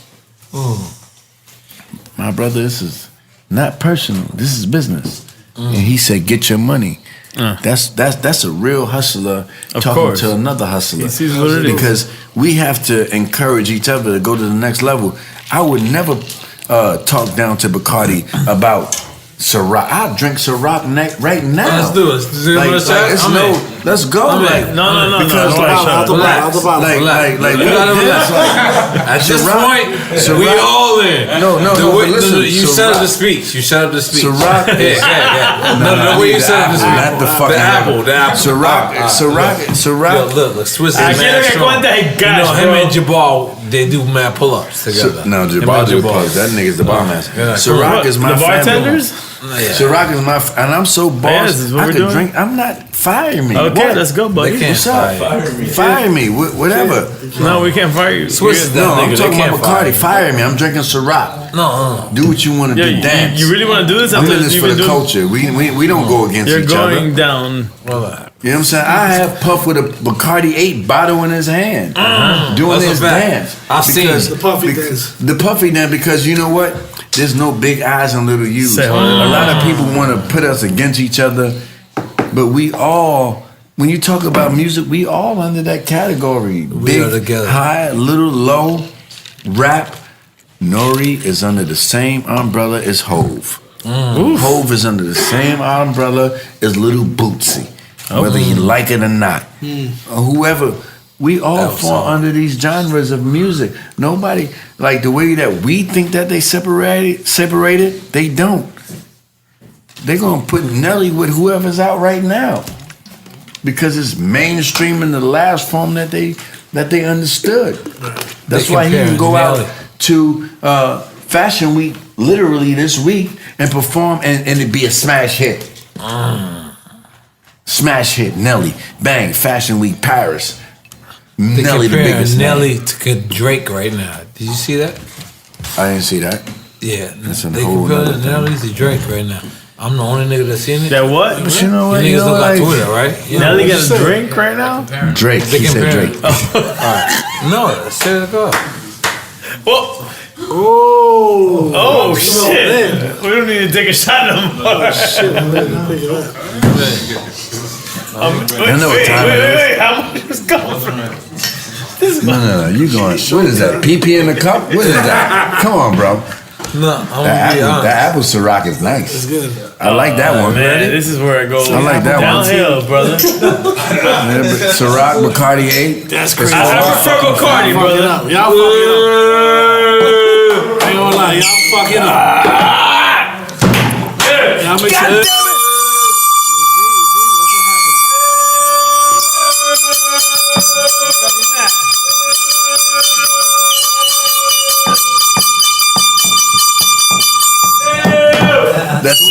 That's the next beat. Did I ever tell you the story? No. I want the realest. Give me the realest. What the fuck are you gonna say about me, bro? Body. Him and his friend shared a condom. This fucking guy. First of all, wasn't my friend number one. Number one. You done threw me way the fuck off. Drunk facts. I was about to give you the real shit. He was gonna give you the real shit ever, and you came with a drunk fact.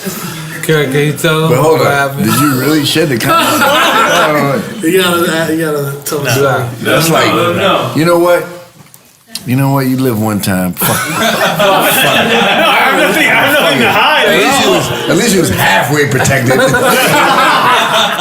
not how it went down either.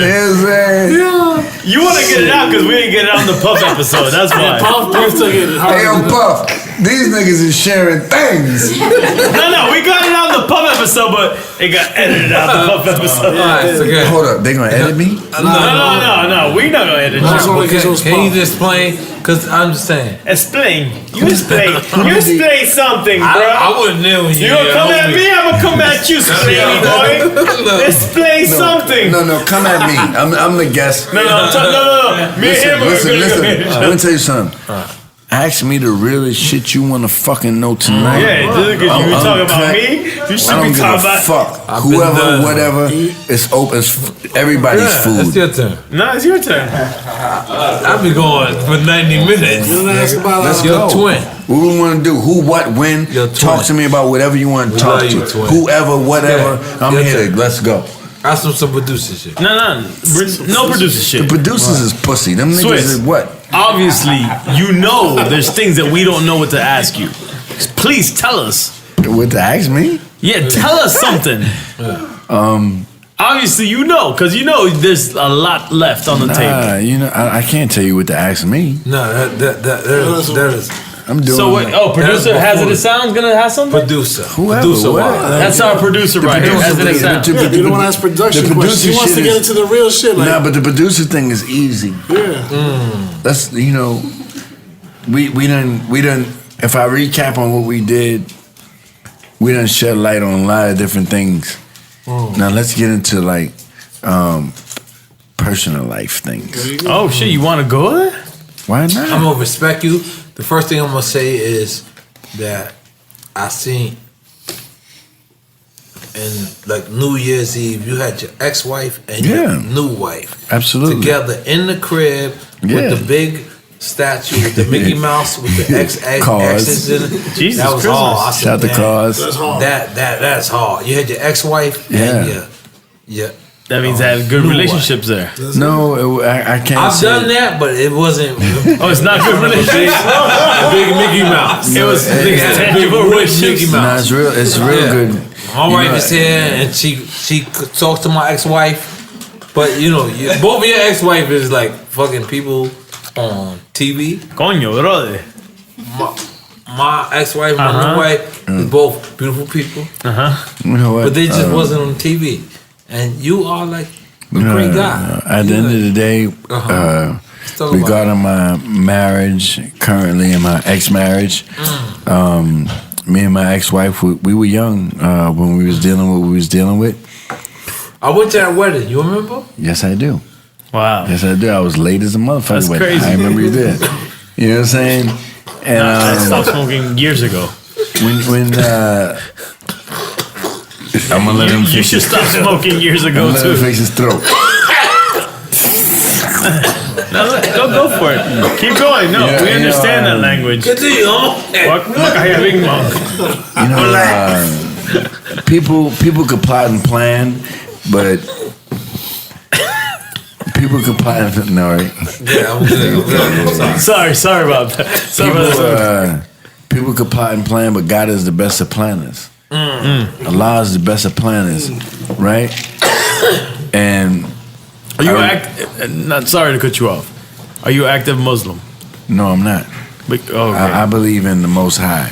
I believe in multiple religions. I believe in things that relate to me. You know I'm just hearing you say Muslim things. So yeah, I go on and off a couple of times. Okay.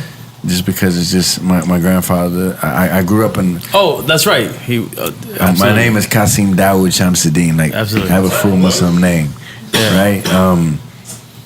I went to Muslim school. I speak the Muslim language. That's what I grew up with. None of my uncles smoke or drink to this date today in 2017. Which we should all actually. None of them ever had a drink adhere to that. or smoke in their life ever. They never did? No, we never. The thing that made Ruff Ryders strong was. Did you hear this? They never drank, they never smoked, and they never messed with people's women. You know what I'm saying? Nobody ever, so a female couldn't interject into the system, drugs couldn't interject in the system, and the protocols couldn't interject into the system. Wow. You know what I'm saying? It was real protocol there, and I'm bred from that. I started drinking and smoking at 30. Later in life. You know what I'm saying? I'm 38 right now. I had to think about that shit. 8 years. You've been doing it for 8 years. I was lying all type of ages, right? I'm 38 right now, and I only been drinking and smoking for 8 years because it was a violation.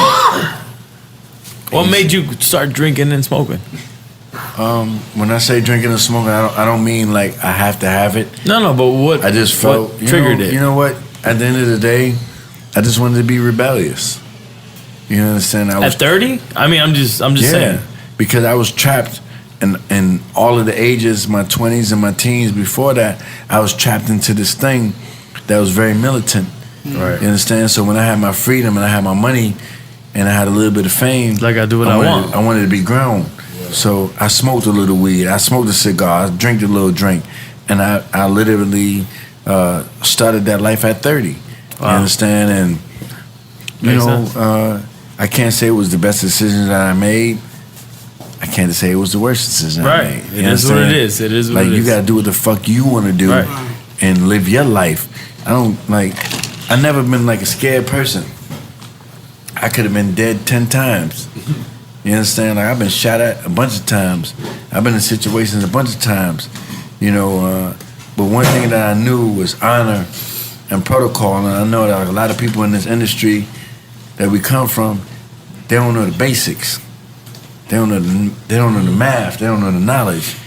So they do different things that's like temperamental, right? They don't do different things that represent the culture or themselves or their families. You look at how many rats that we got today. Ain't never been an extermination plan like we need today. Mm-hmm. You understand? Back then, you knew what to do and you knew what not to do. Nowadays, people don't even know what not to do. And you know why I say, you know what? I can't even blame them because they ain't had the knowledge or the influence or the team or the structure that we had for that guidance. So they lost. They lost ones. You understand? We wasn't lost ones. We came up with protocol, obedience, discipline, repercussions, and different things that went against that violation. So let me ask you something before you get up out of here. I'm not going nowhere. Yeah. I'm ready to write my book in this motherfucker. Because there was two different eras, right? When you say when we speak about Jay and then you speak about X, right? Oh, that's two different conversations. But go ahead. Exactly. This is what I'm trying to say. And then we speak about X, that was a certain era. Then you speak about J, and that was a certain era, either behind or before. Yeah. What did you visualize? What did I visualize was that, X put his drug habits, his hard times, his inconvenience to life, his unchosen parts of life on his front sleeve. And no disrespect to Hove, I'm working on him on his music right now, but he put all those things under the mansion. X put on his sleeve, which is the reason why X would pray with people on their stage. Bloods, Crips, Bloods, gangbangers, drug dealers, whoever you named it, they'd cry on stage with X. It's hard to follow with X with Can I Get Her or whatever them songs were. You understand? So that's why that Taz had to reverse on that physical stage. But Hov is a genius. He's a smart guy, and he might have. And I have no doubt that he's going to have like the long-term effect that might outlast a DMX. But he know what his best challenges was. Nas, DMX, maybe the two out of a few. You understand? And he respect those things. He respect DMX, he respect Nas, and he respect himself. And I never ever seen him disrespect those things. You know what I'm saying? As much as those people felt disrespected in those times, I've been with Hov in a lot of real personal moments, and I witnessed him listening to Nas. I witnessed him giving props and respect to DMX, which is the reason why I'm happy why him and DMX communicate on the phone right now. Right. Now, if DMX would have signed to Rock Nation recently, why you want to do that to me? Go ahead. No, but I'm asking you all the way. You could, but I seen your statement. I personally seen your statement. He was like, "Yo, I don't mind that the locks is at Rock Nation, but I just don't." I never do. Throw up that rock sign. Okay. Would you have felt the same way about the X? If I don't think the dog ain't throwing no sign. At least you know. But you know what? Let me tell you something. I seen the dog in Vegas. I said, "Your dog." He said, "Yo, your podcast is good, right?" I said, "Yeah." I said, "I need you one more time." He said, "For what?" I said, "I forgot too. I don't need." But the dog.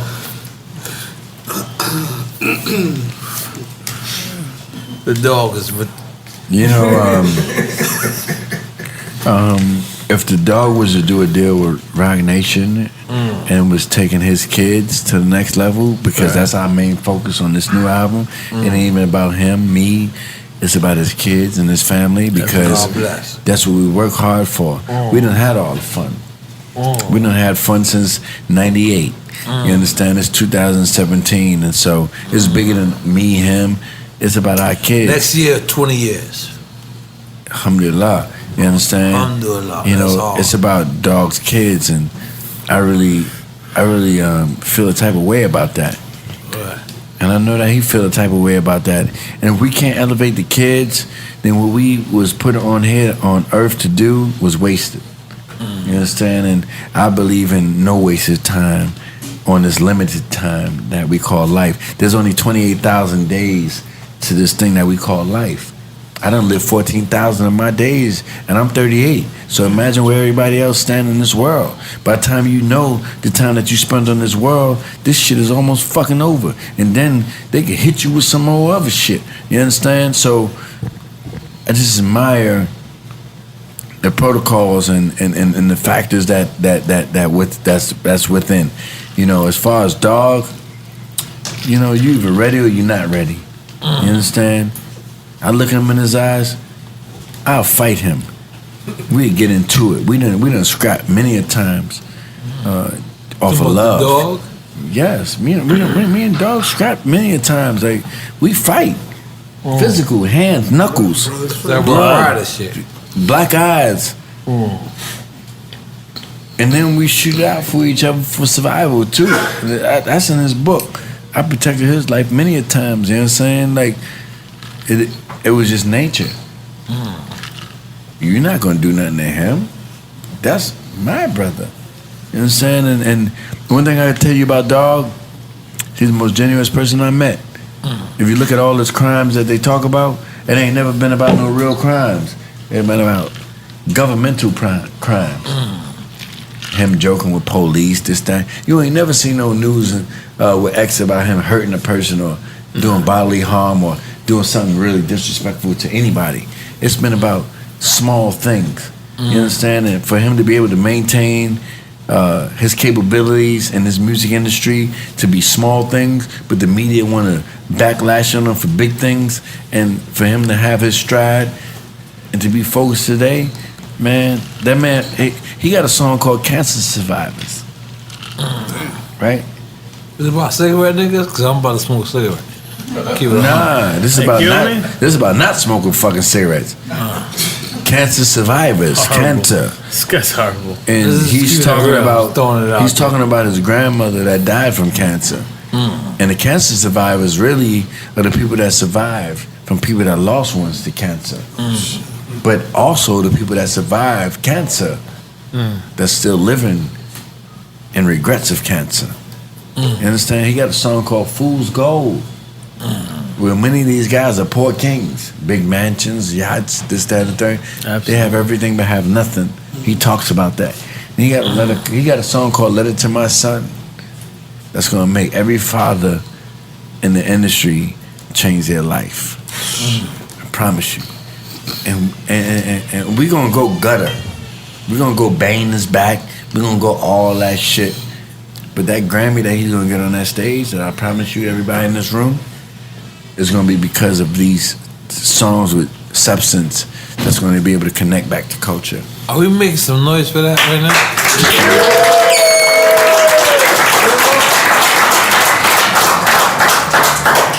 now? Are we taking another shot? Let's go. I like that you're nice. I like that you're not even here, but you're here. Both of them are nice. I have been here for a long time. You are here. In the physical. But in the mental, Te fuiste.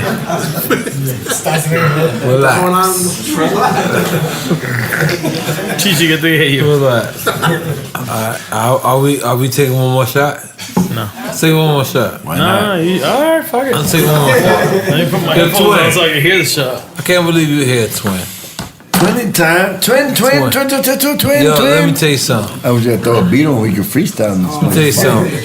I love this guy right here, right? Yes, Swizz. We're not going to talk about what happened, but we love this guy. I can't believe he's here. He's a handsome guy, Give too. me your shot, buddy. He's swagged out on me. What am I doing? What is With this? my purple. Yo, it's your fault, bro. It's my fault. It's your fault, bro. I already had my barber fees. That's what I happens, need that bro. motherfucker. That nigga. That's what happens, bro, on Drink Champs, bro. Drink champ. Drink champ. That makes some noise for Drink Champs. Before I give you this, can you do that one more time so we can sample that really quick? Listen, one time we're gonna do that for Drink Champs. Showtime. God damn it. Holy shit! It's just water. He went in. Hold up. I need this to be the illest fucking interview. Do not let me leave unless this is your best interview. You've already hands down. No, seriously. Do not trust us, brother. Trust us, bro. Like seriously, trust us. I got like whoever y'all want. Let's go. Keep doing this. Listen. Trust us. I want this to be the best fucking interview on Drink Champs because with him, I love him. I love him, man. And I love y'all because he love y'all. But I started off loving him. I want this to be the most rated. It's gonna be amazing. Like the Gold Blunt. This how you start. No, seriously. Ask me like the Gold Blunt. Whatever y'all want to get into. And just pass it to me. Whatever y'all want to get into. You started off the right way. Give him the heroin. Ask me the most controversial shit tonight. I'm ready to fuck that shit ran away from me. It's the first episode I came back to, Swizz. You know what I mean? This is my dog right here. Yo, this is look. That is Twin. you a good soul, bro. Let me tell you something. I got Twin, don't you dare try to stand up. No. Relax. No. Look. Relax. Twin is moving forward in life right now. Listen. This is a good soul. This brother right here. No, let me keep it real with you. Move this motherfucking table. I'm gonna keep it real with you. Damn, bro. Hold on. I didn't mean to get emotional. I'm fucking emotional. All right. No, let me break it down. Since the beginning we started this show, Twin came with me. That's my little man right there. Since you started the show? Since we started the show. We started the show, not me. We started the show. I'm gonna tell you something. Wait, hold on. Let me finish. And what was it? Downtown? Yeah, in my office, the old office. Tell them. It was in Biscayne. Yeah. Right by Bayside. Good. I can't finish the tour. No, we did the first two shows. Good. Kenny Anderson and Fat Joe. Kenny Anderson was first. Fat Joe was second. But Fat Joe came out first. All right, good. Continue. And my man was there the whole time. That's all right. I'm gonna tell you something. From this night on, we dedicate 5% of the show to this brother. Let's do it.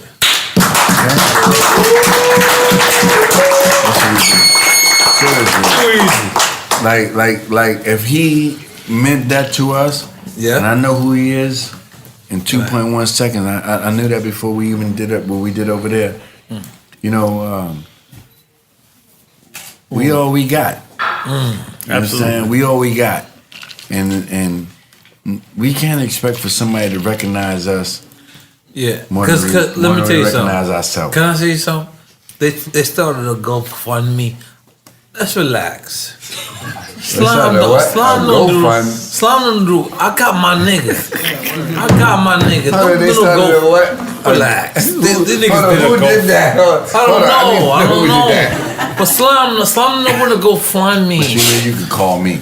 You ain't got no fucking go-gut. Exactly. Give me 5. We don't do the GoFundMe. Give him 10. Slime, you with me, Slime. We don't do that. Snags, wake up. We got the recovery. All that. Doesn't matter if I go broke, it's okay. Together. God damn it. Relax. I didn't like it. But you with me forever. Inshallah. Cause you drink Chance fucking Army, brother.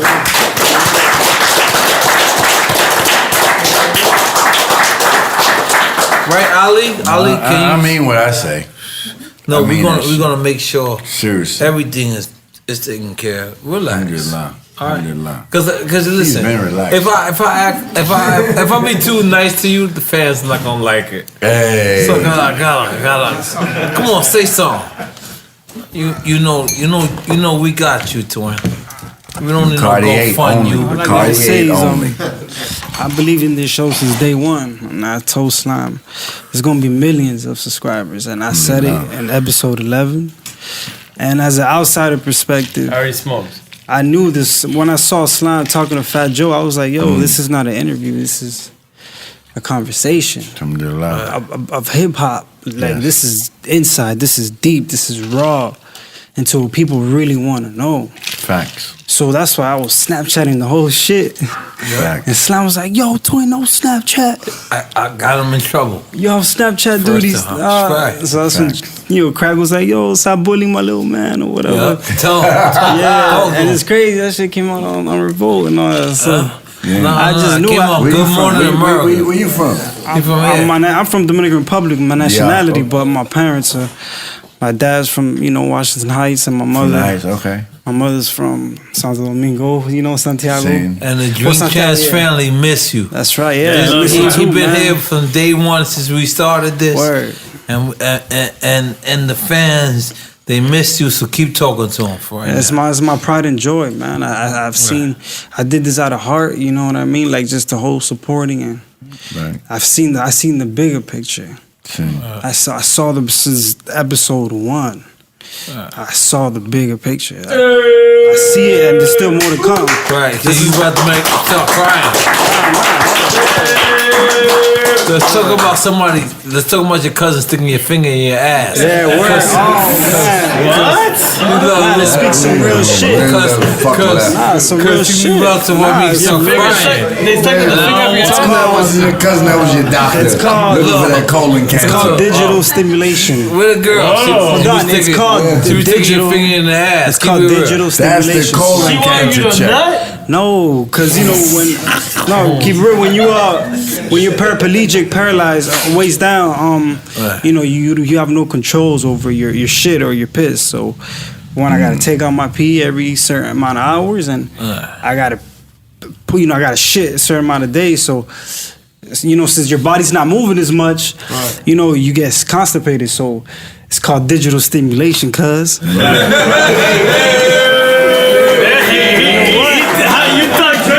I don't feel it though. Shit. As long as when I start feeling that shit, I do not want none of that shit. Yo, listen. We got you at Drink Champ. No, I know, man. Yo, you been had me, my brother. We got you at Drink Champ. And if the people are listening in and you wanna, you know, whatever, but listen, when you my family, and I told them, I said, don't start no GoFundMe, none of that dumb shit. I told them, I said, I don't, cause you know why? I got you. Yeah. And I could care less. A lot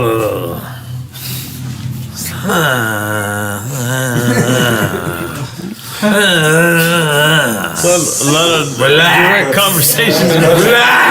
Relax. Yeah. I understood what he said. But then you know,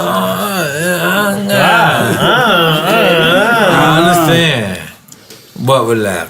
Yeah. I'm relaxed, man. This is a blessing, you know. I'm you know here. why? There's nobody else in this world that I see everybody love as much as they love you, twin. And we're gonna continue to support that. Facts. You know why? You're fucking shit, and I don't give a fuck. I'm gonna go broke. No, I'm gonna make sure my family's okay first. But then everything left, I'm gonna make sure twin is okay. Yeah. Because and we don't, but we're gonna make sure DC twin is okay. Facts. Because we good, man. You started with us and you're gonna end with us. And we see you stand up. What's the guy? It's $1,800 a month. Tell them niggas relax. Tell them niggas you got 12 months already paid. All right.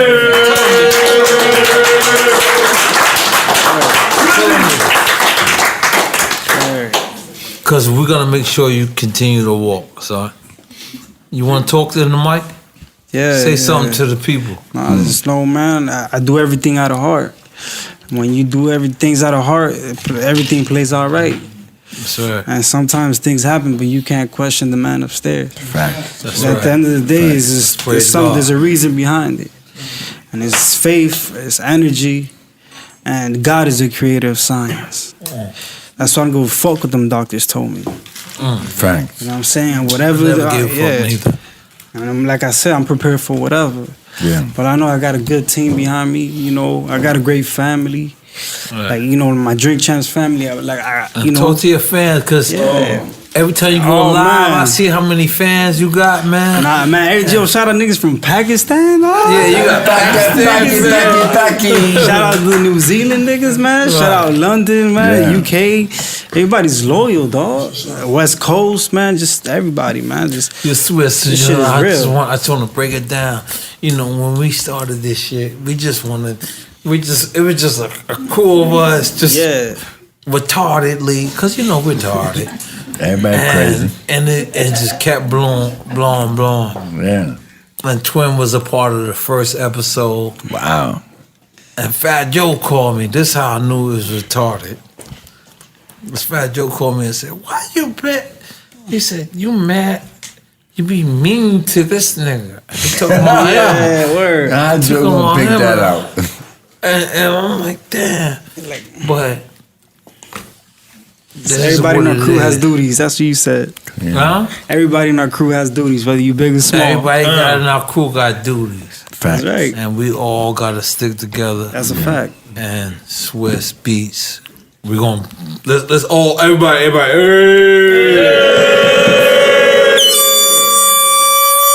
N.O.R.E. Banned from TV for life. Whatever And y'all you want to do. we gotta big you up as a father right now. Thank you, man. I love my kids. As a father. My kids changed my life. You know, my kids made me put boundaries on what I would do and what I won't do. You know, our kids, none of them asked to be here. You understand? We might be in our situation while we're here, but when them kids come, they ain't asked to be here. We gotta protect them from all the different things that we ain't even prepared for. You know, I have fun with my kids. I'm a class clown with my kids. You know what I'm saying? My dad wasn't. You know, most of our dads wasn't there for us. You know, we gotta spend more time and come up with less excuses. You understand? It's And easy you to got come the with big an excuse. Mickey Mouse in your crib. Yo, that's the Mickey Mouse. The Mickey Mouse that N.O.R.E. What is talking that? about. That's like a wood. Yeah. You know, that was from that was purchased from the Brooklyn Museum from an artist named Cause. You know that was his biggest sculpture he did at that particular time. I decided to drop the drink and invest in that. What neighborhood was that? That wasn't Verona. No, I live in Jersey. No, Verona, New Jersey. No, I live in Jersey Englewood. now? Englewood. That's where the big shit is at. Eddie Murphy. Inglewood, old crib, Jersey? Yeah. Eddie Murphy. Old. Yeah. That's not Yeah. That's not what neighborhood No, is that's that? not Pomona. That's life after Pomona. That's Eddie Murphy old crib with a 40 feet. That's a 40 feet sculpture in the house. And the reason why I bought that was because I seen a lot of people in our culture not really giving it up. So, you know, the 40 feet Kehinde Wiley that's in the house come from the Brooklyn Museum. And I just wanted to inspire people that come to the crib to understand that art is a blessing. And when they walk through the crib, they see everything from that 40 feet to 12 by 12. So, you know, so it's an entry point. You can afford this, and you can work your way up to that. You understand? But I seen a lot of my peers, they put, you know, different high branded artists in their house that never connect to them. Everybody in the Dean collection I know personally. You understand? I started the Dean collection as a personal gallery for my family. And then I seen how many lives I was changing from the things I was buying.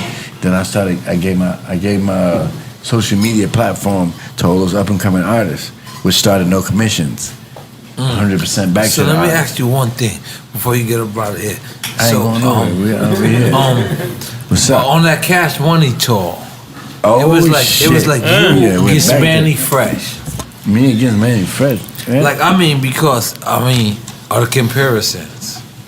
So on that Cash Money tour, Ruff Ryder tour, that was the first. So what happened? Ain't nothing happened. What was supposed to happen? No, I'm asking. I ain't gonna lie. I gotta take a piss. Oh, like man, 17 hours. You taking a piss? I'm taking a piss. That's why I bought you the pamper that you have on. Damn, Don't you worry brought about you it. the pamper? They got on the diapers, What? the pendants. You got a pamper? I got a diaper. No, but on You the got a Cash diaper. Money tour. On the Cash Money tour. Yeah. It's you guys. No. It's you guys. I'm tuned in. It's they guys. Yeah. X got the hottest record in the East Coast. At that particular time. Mm-hmm. And then Juvenile. Cash got- Money. And Cash Boom. Money. Killing They got the hottest record. They killing Who is closing? That's what's up. Who was close? Like this is a tour? Yeah, I'm talking about Ruff Ryder Cash Money tour was very easy. Some nights they'd close out, some nights we'd close out. You know, depend on the region. Yeah, it wasn't like Ruff Ryders Rockefeller tour. You understand? Right. Ruff Ryder Cash Money tour was different. The only thing is that we had to give a lot of choppers to them to handle their personal beefs. Choppers, you said? Yeah, chopper. We had to give a lot of choppers. Literally choppers. Okay, so it went down. 16 plus and all them things. We had to get choppers to them to get out them personal situation that they had because of the jealousy of the South that the South had between them at that particular time. Right. That we didn't understand. You know what I'm saying? So we got tired of going out after the show and dancing. So he's like, you know what? Here go your work. We got our work. You know what I'm saying? Everybody a man for themselves, and they just gotta go. Shout out to the entire Cash Money. I fuck with them all. They all very talented, and we had a lot of fun. Point blank there.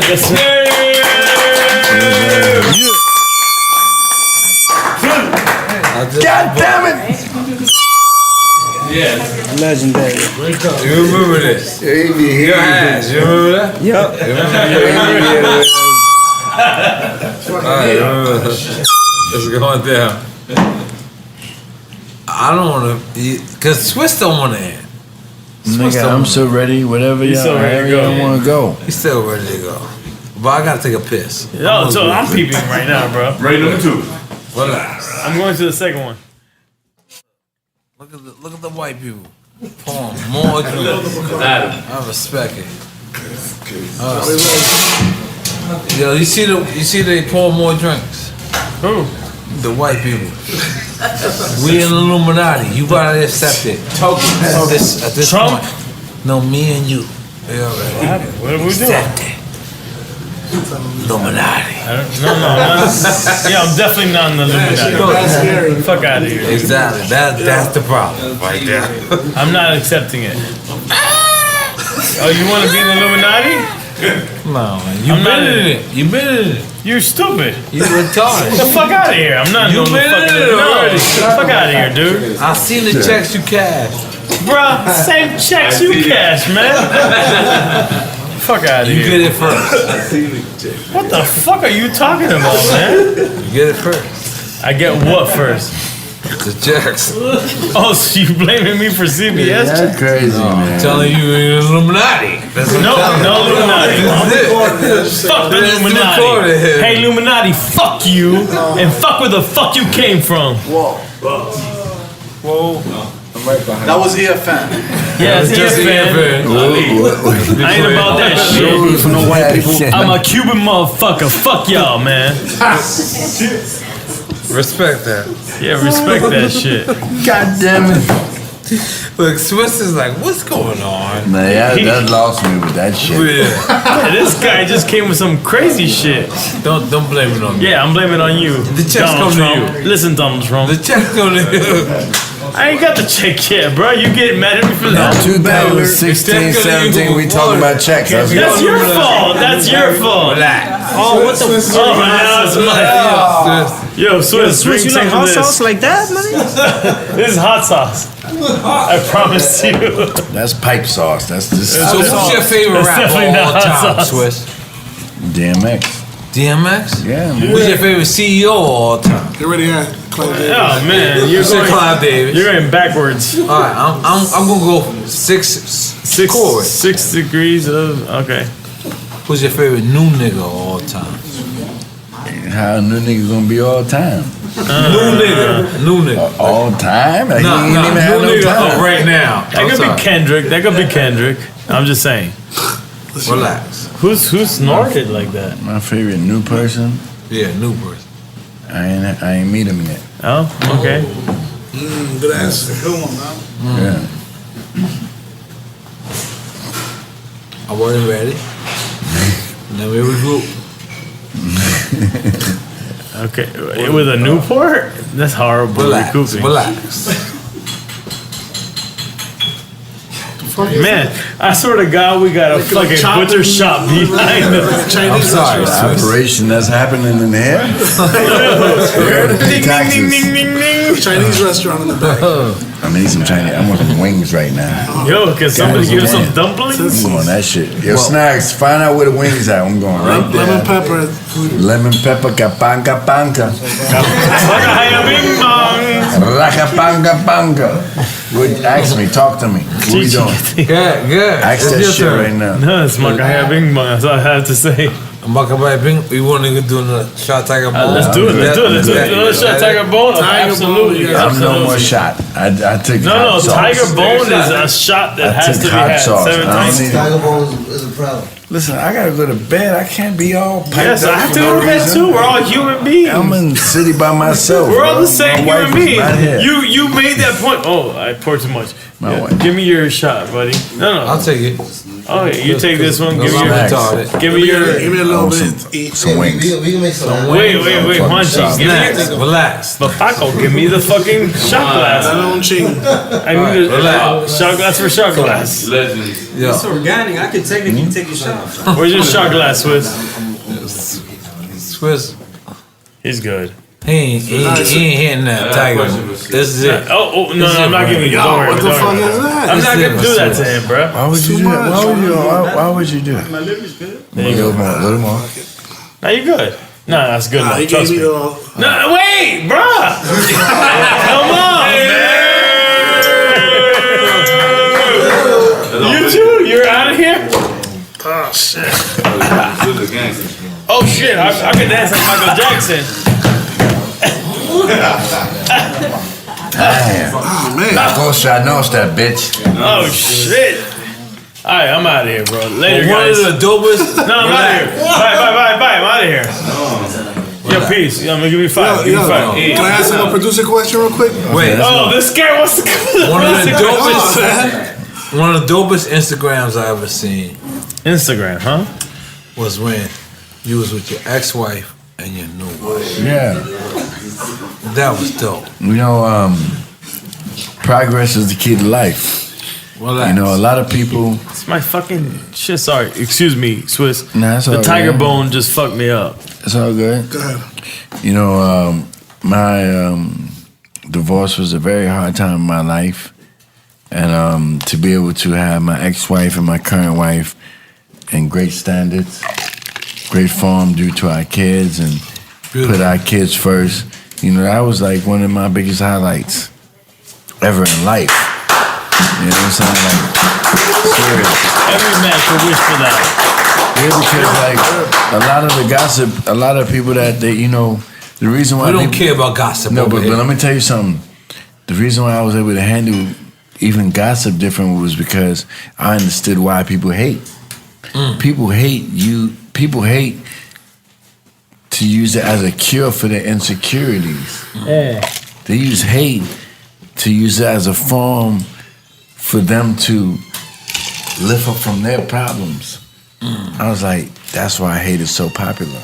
That's why negative news is better than good news. Absolutely. Because it's a cure to people's insecurities that they got to deal with every day. So if you could look at a Swizz Beatz and Alicia Keys' life and it's not perfect, and you could pull yourself up from that for 2 minutes, that's the view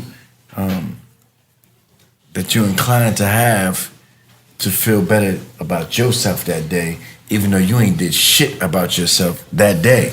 You understand? So for my ex-wife and my current wife to come to standards because of kids and forget about the fame and the publicity, you know what I'm saying? That was the greatest time of my life. You know what I'm saying? Seriously. Yeah.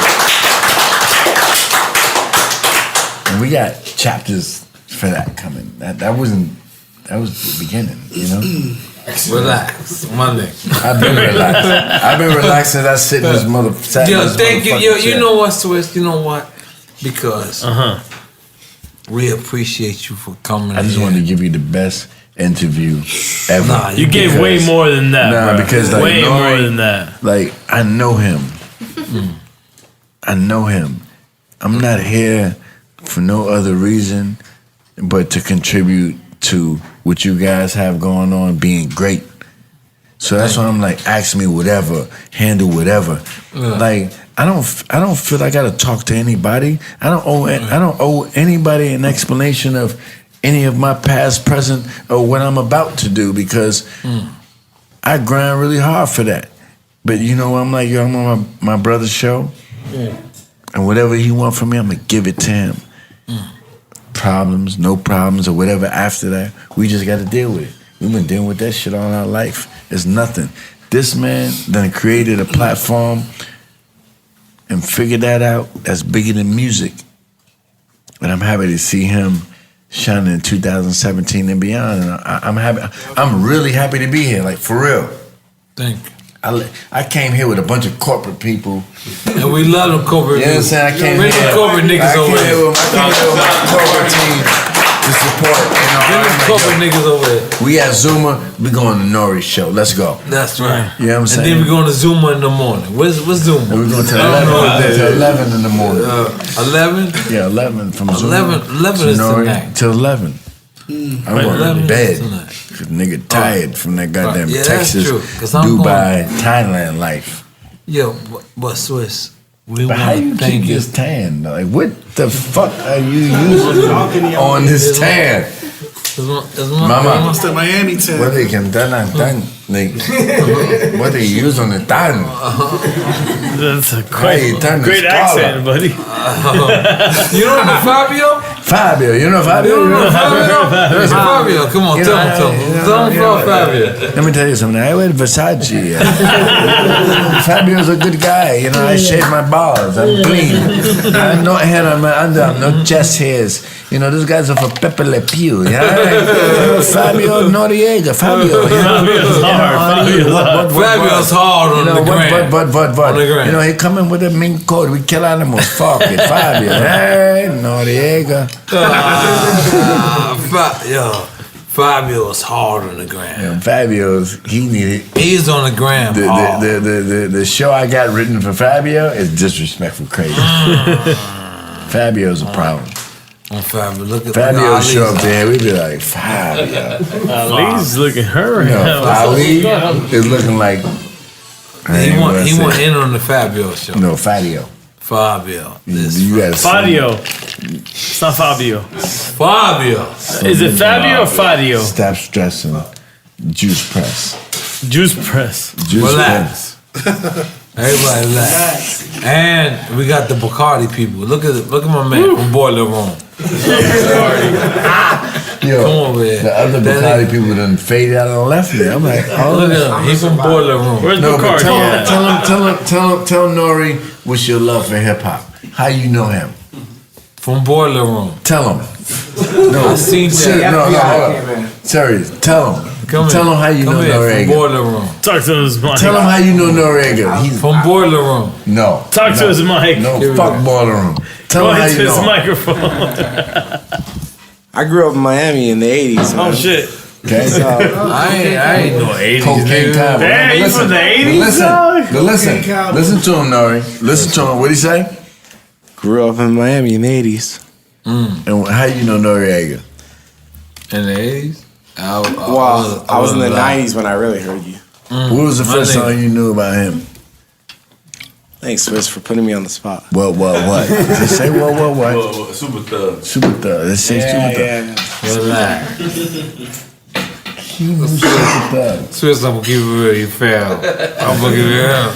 He's not a great candidate. We spoke it down. I had too much Bacardi. Yo, Timothy McVeigh. He's not a good candidate. Yeah, that was the best. That was the best fan ever. Unless we can cut him. You can cut that. Yo, Paul, can you say that? Let's relax him. Okay, ask me the realest fucking question you ever thought about in your life. No, we're gonna end this show right now. I'm gonna ask you to end this show. No, we will never end the show. Ask me the realest question you ever wanted to ask me in your life. Let's go. This is N.O.R.E. This is Drink Champs. You have a question? What's your question? Ask that. No, the realest. Go ahead. The realest question you ever wanted me to answer in my life. Who won the battle between Jay and DMX? Well, you got scared, DMX, bro. nigga, at that time. Pause. Jump into the mic. That's too easy. Shit. N.O.R.E. Then I know you heard, I know you heard, I know you niggas heard when you did that video when he told you what it was gonna be about. Did you know what he was gonna do it? Man, my nigga. I like you a lot. That's the song y'all did. I love your motherfucking shirt. Drink champ.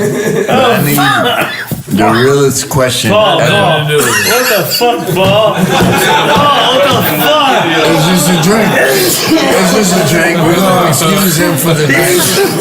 You made me cough on everybody. Give me the realest question you want to ask me tonight on Drink Champ. I'm not scared of you motherfuckers. I got a Sapphire Say hat on tonight. Let's go. Good. Ask me the realest question tonight while we on Drink Champs so we can get these ratings out this door. What the fuck question we ask? Only question you guys ask. What? Only main question you guys ask. I got a question real quick. I got a question. It's a normal question. Normal is good. What do you want? Eat ass? That's an instant no. I ain't never do that in my fucking life. I ain't about to. EFN, yes sir. What the fuck are you asking me, bro? Go on. I'm completely confused. My man got the mic right here. Oh, do you eat ass? Not a day in my fucking life. Why the fuck would I eat ass? What the fuck did I ask you that? You fucked it up. Damn, where you going in on the hot sauce? Is that liquor? Nah. That's our drunk sauce. That's out. Drunk What we talking about? Swizz, my brother. What's up? How does it feel to be married to Alicia Keys? Oh, you took my question. That was your question? Yeah, I know you had. Yeah, like. Do you forget sometimes? Like, you know, like. You know, my wife is a special person. Beautiful. That's respect. That's she respect. Let's make some noise for these kids. Let's make some noise. Yeah, continue. You know, she woke up at 6 a.m. in the morning and said she's going to the Women's March. Wow. I was tired. It's the Women's March. You want me to come with you? She said, no, this is the Women's March. Okay, go to the Women's March. Take them shooters with you, take them, right? As long as you protect them, I'm good. But she really about that life, and she's been about that life way more than publicized. You know, I remember going to Africa with her. Wow. And going to like 4 hospitals and seeing her face in these hospitals. And at the last hospital, I was like, babe, why they got your face in these hospitals? She said, these are my hospitals. I said, whoa, you own these hospitals? I'm married to her. Wow. She ain't even tell me all these hospitals she went to. She built them shits. She owned them hospitals. She didn't even tell me as her husband that she owned those hospitals. Wow. Like, it didn't mean nothing to her because the gift that she was giving back meant so much more. Yeah. You understand? That's who I'm dealing with. She's another type of zone. I ain't never seen nobody angel. Operating on this particular level. It's an angel from heaven now. Seriously. Yeah. We in Africa in the trenches. I'm not talking about Africa. I'm talking about Africa. Right? There's two different tones to that shit. Right. Like Manhattan, the Bronx, Queens. Like, it's 2 different zones to that. So I'm going to Africa and I'm seeing like people living and making it off of being 30 pounds and surviving off of a medicine that they're able to afford. And I never knew that my wife was affording them this medicine. You know what I'm saying? Like, she never ever told me the story. I didn't even know why we was even in Africa. I just knew that we was going there and I was going with her. Wow. And I seen these people getting the antiviral medicine, something that they couldn't afford. And I'm like, damn, we're losing all these people for no reason. And I seen all these people survive under her watch. You understand? My wife feed over 300,000 people a year and never talk about it. Wow. 300,000 over. Her own money, her own grind, her own things. Never talk about it. I'm like, this is her. Even to her own husband. You know what I'm saying? This is she another type of That's thing. crazy. I got a lot of work to do even still today. Wow. I got a lot of work to do. You know what I'm saying? She put me on my A game. Seriously. It's real. She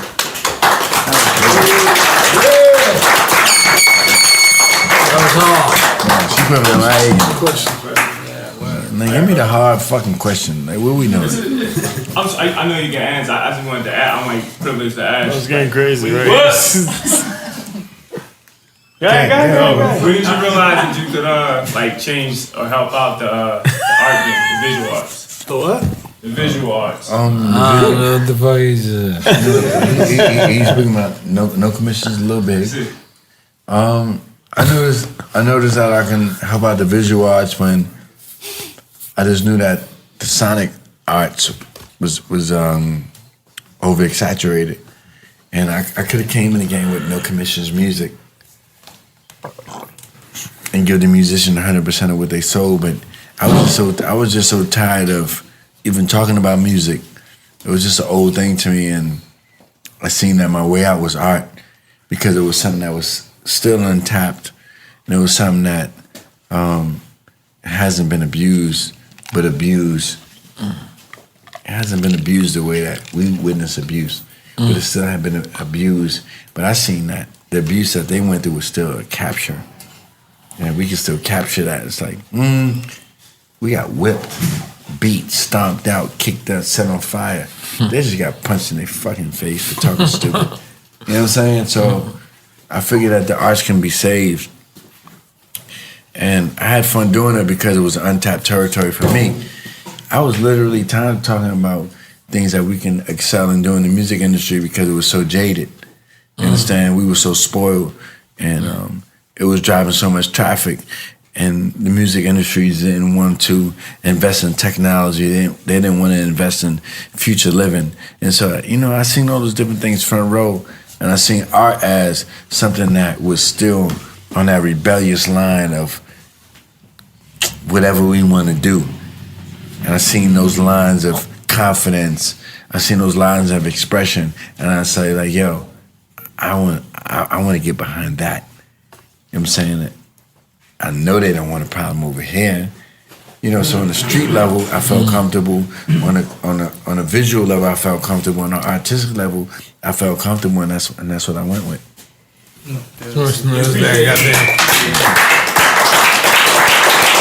Everybody make some noise for Swizz Beatz. Showtime.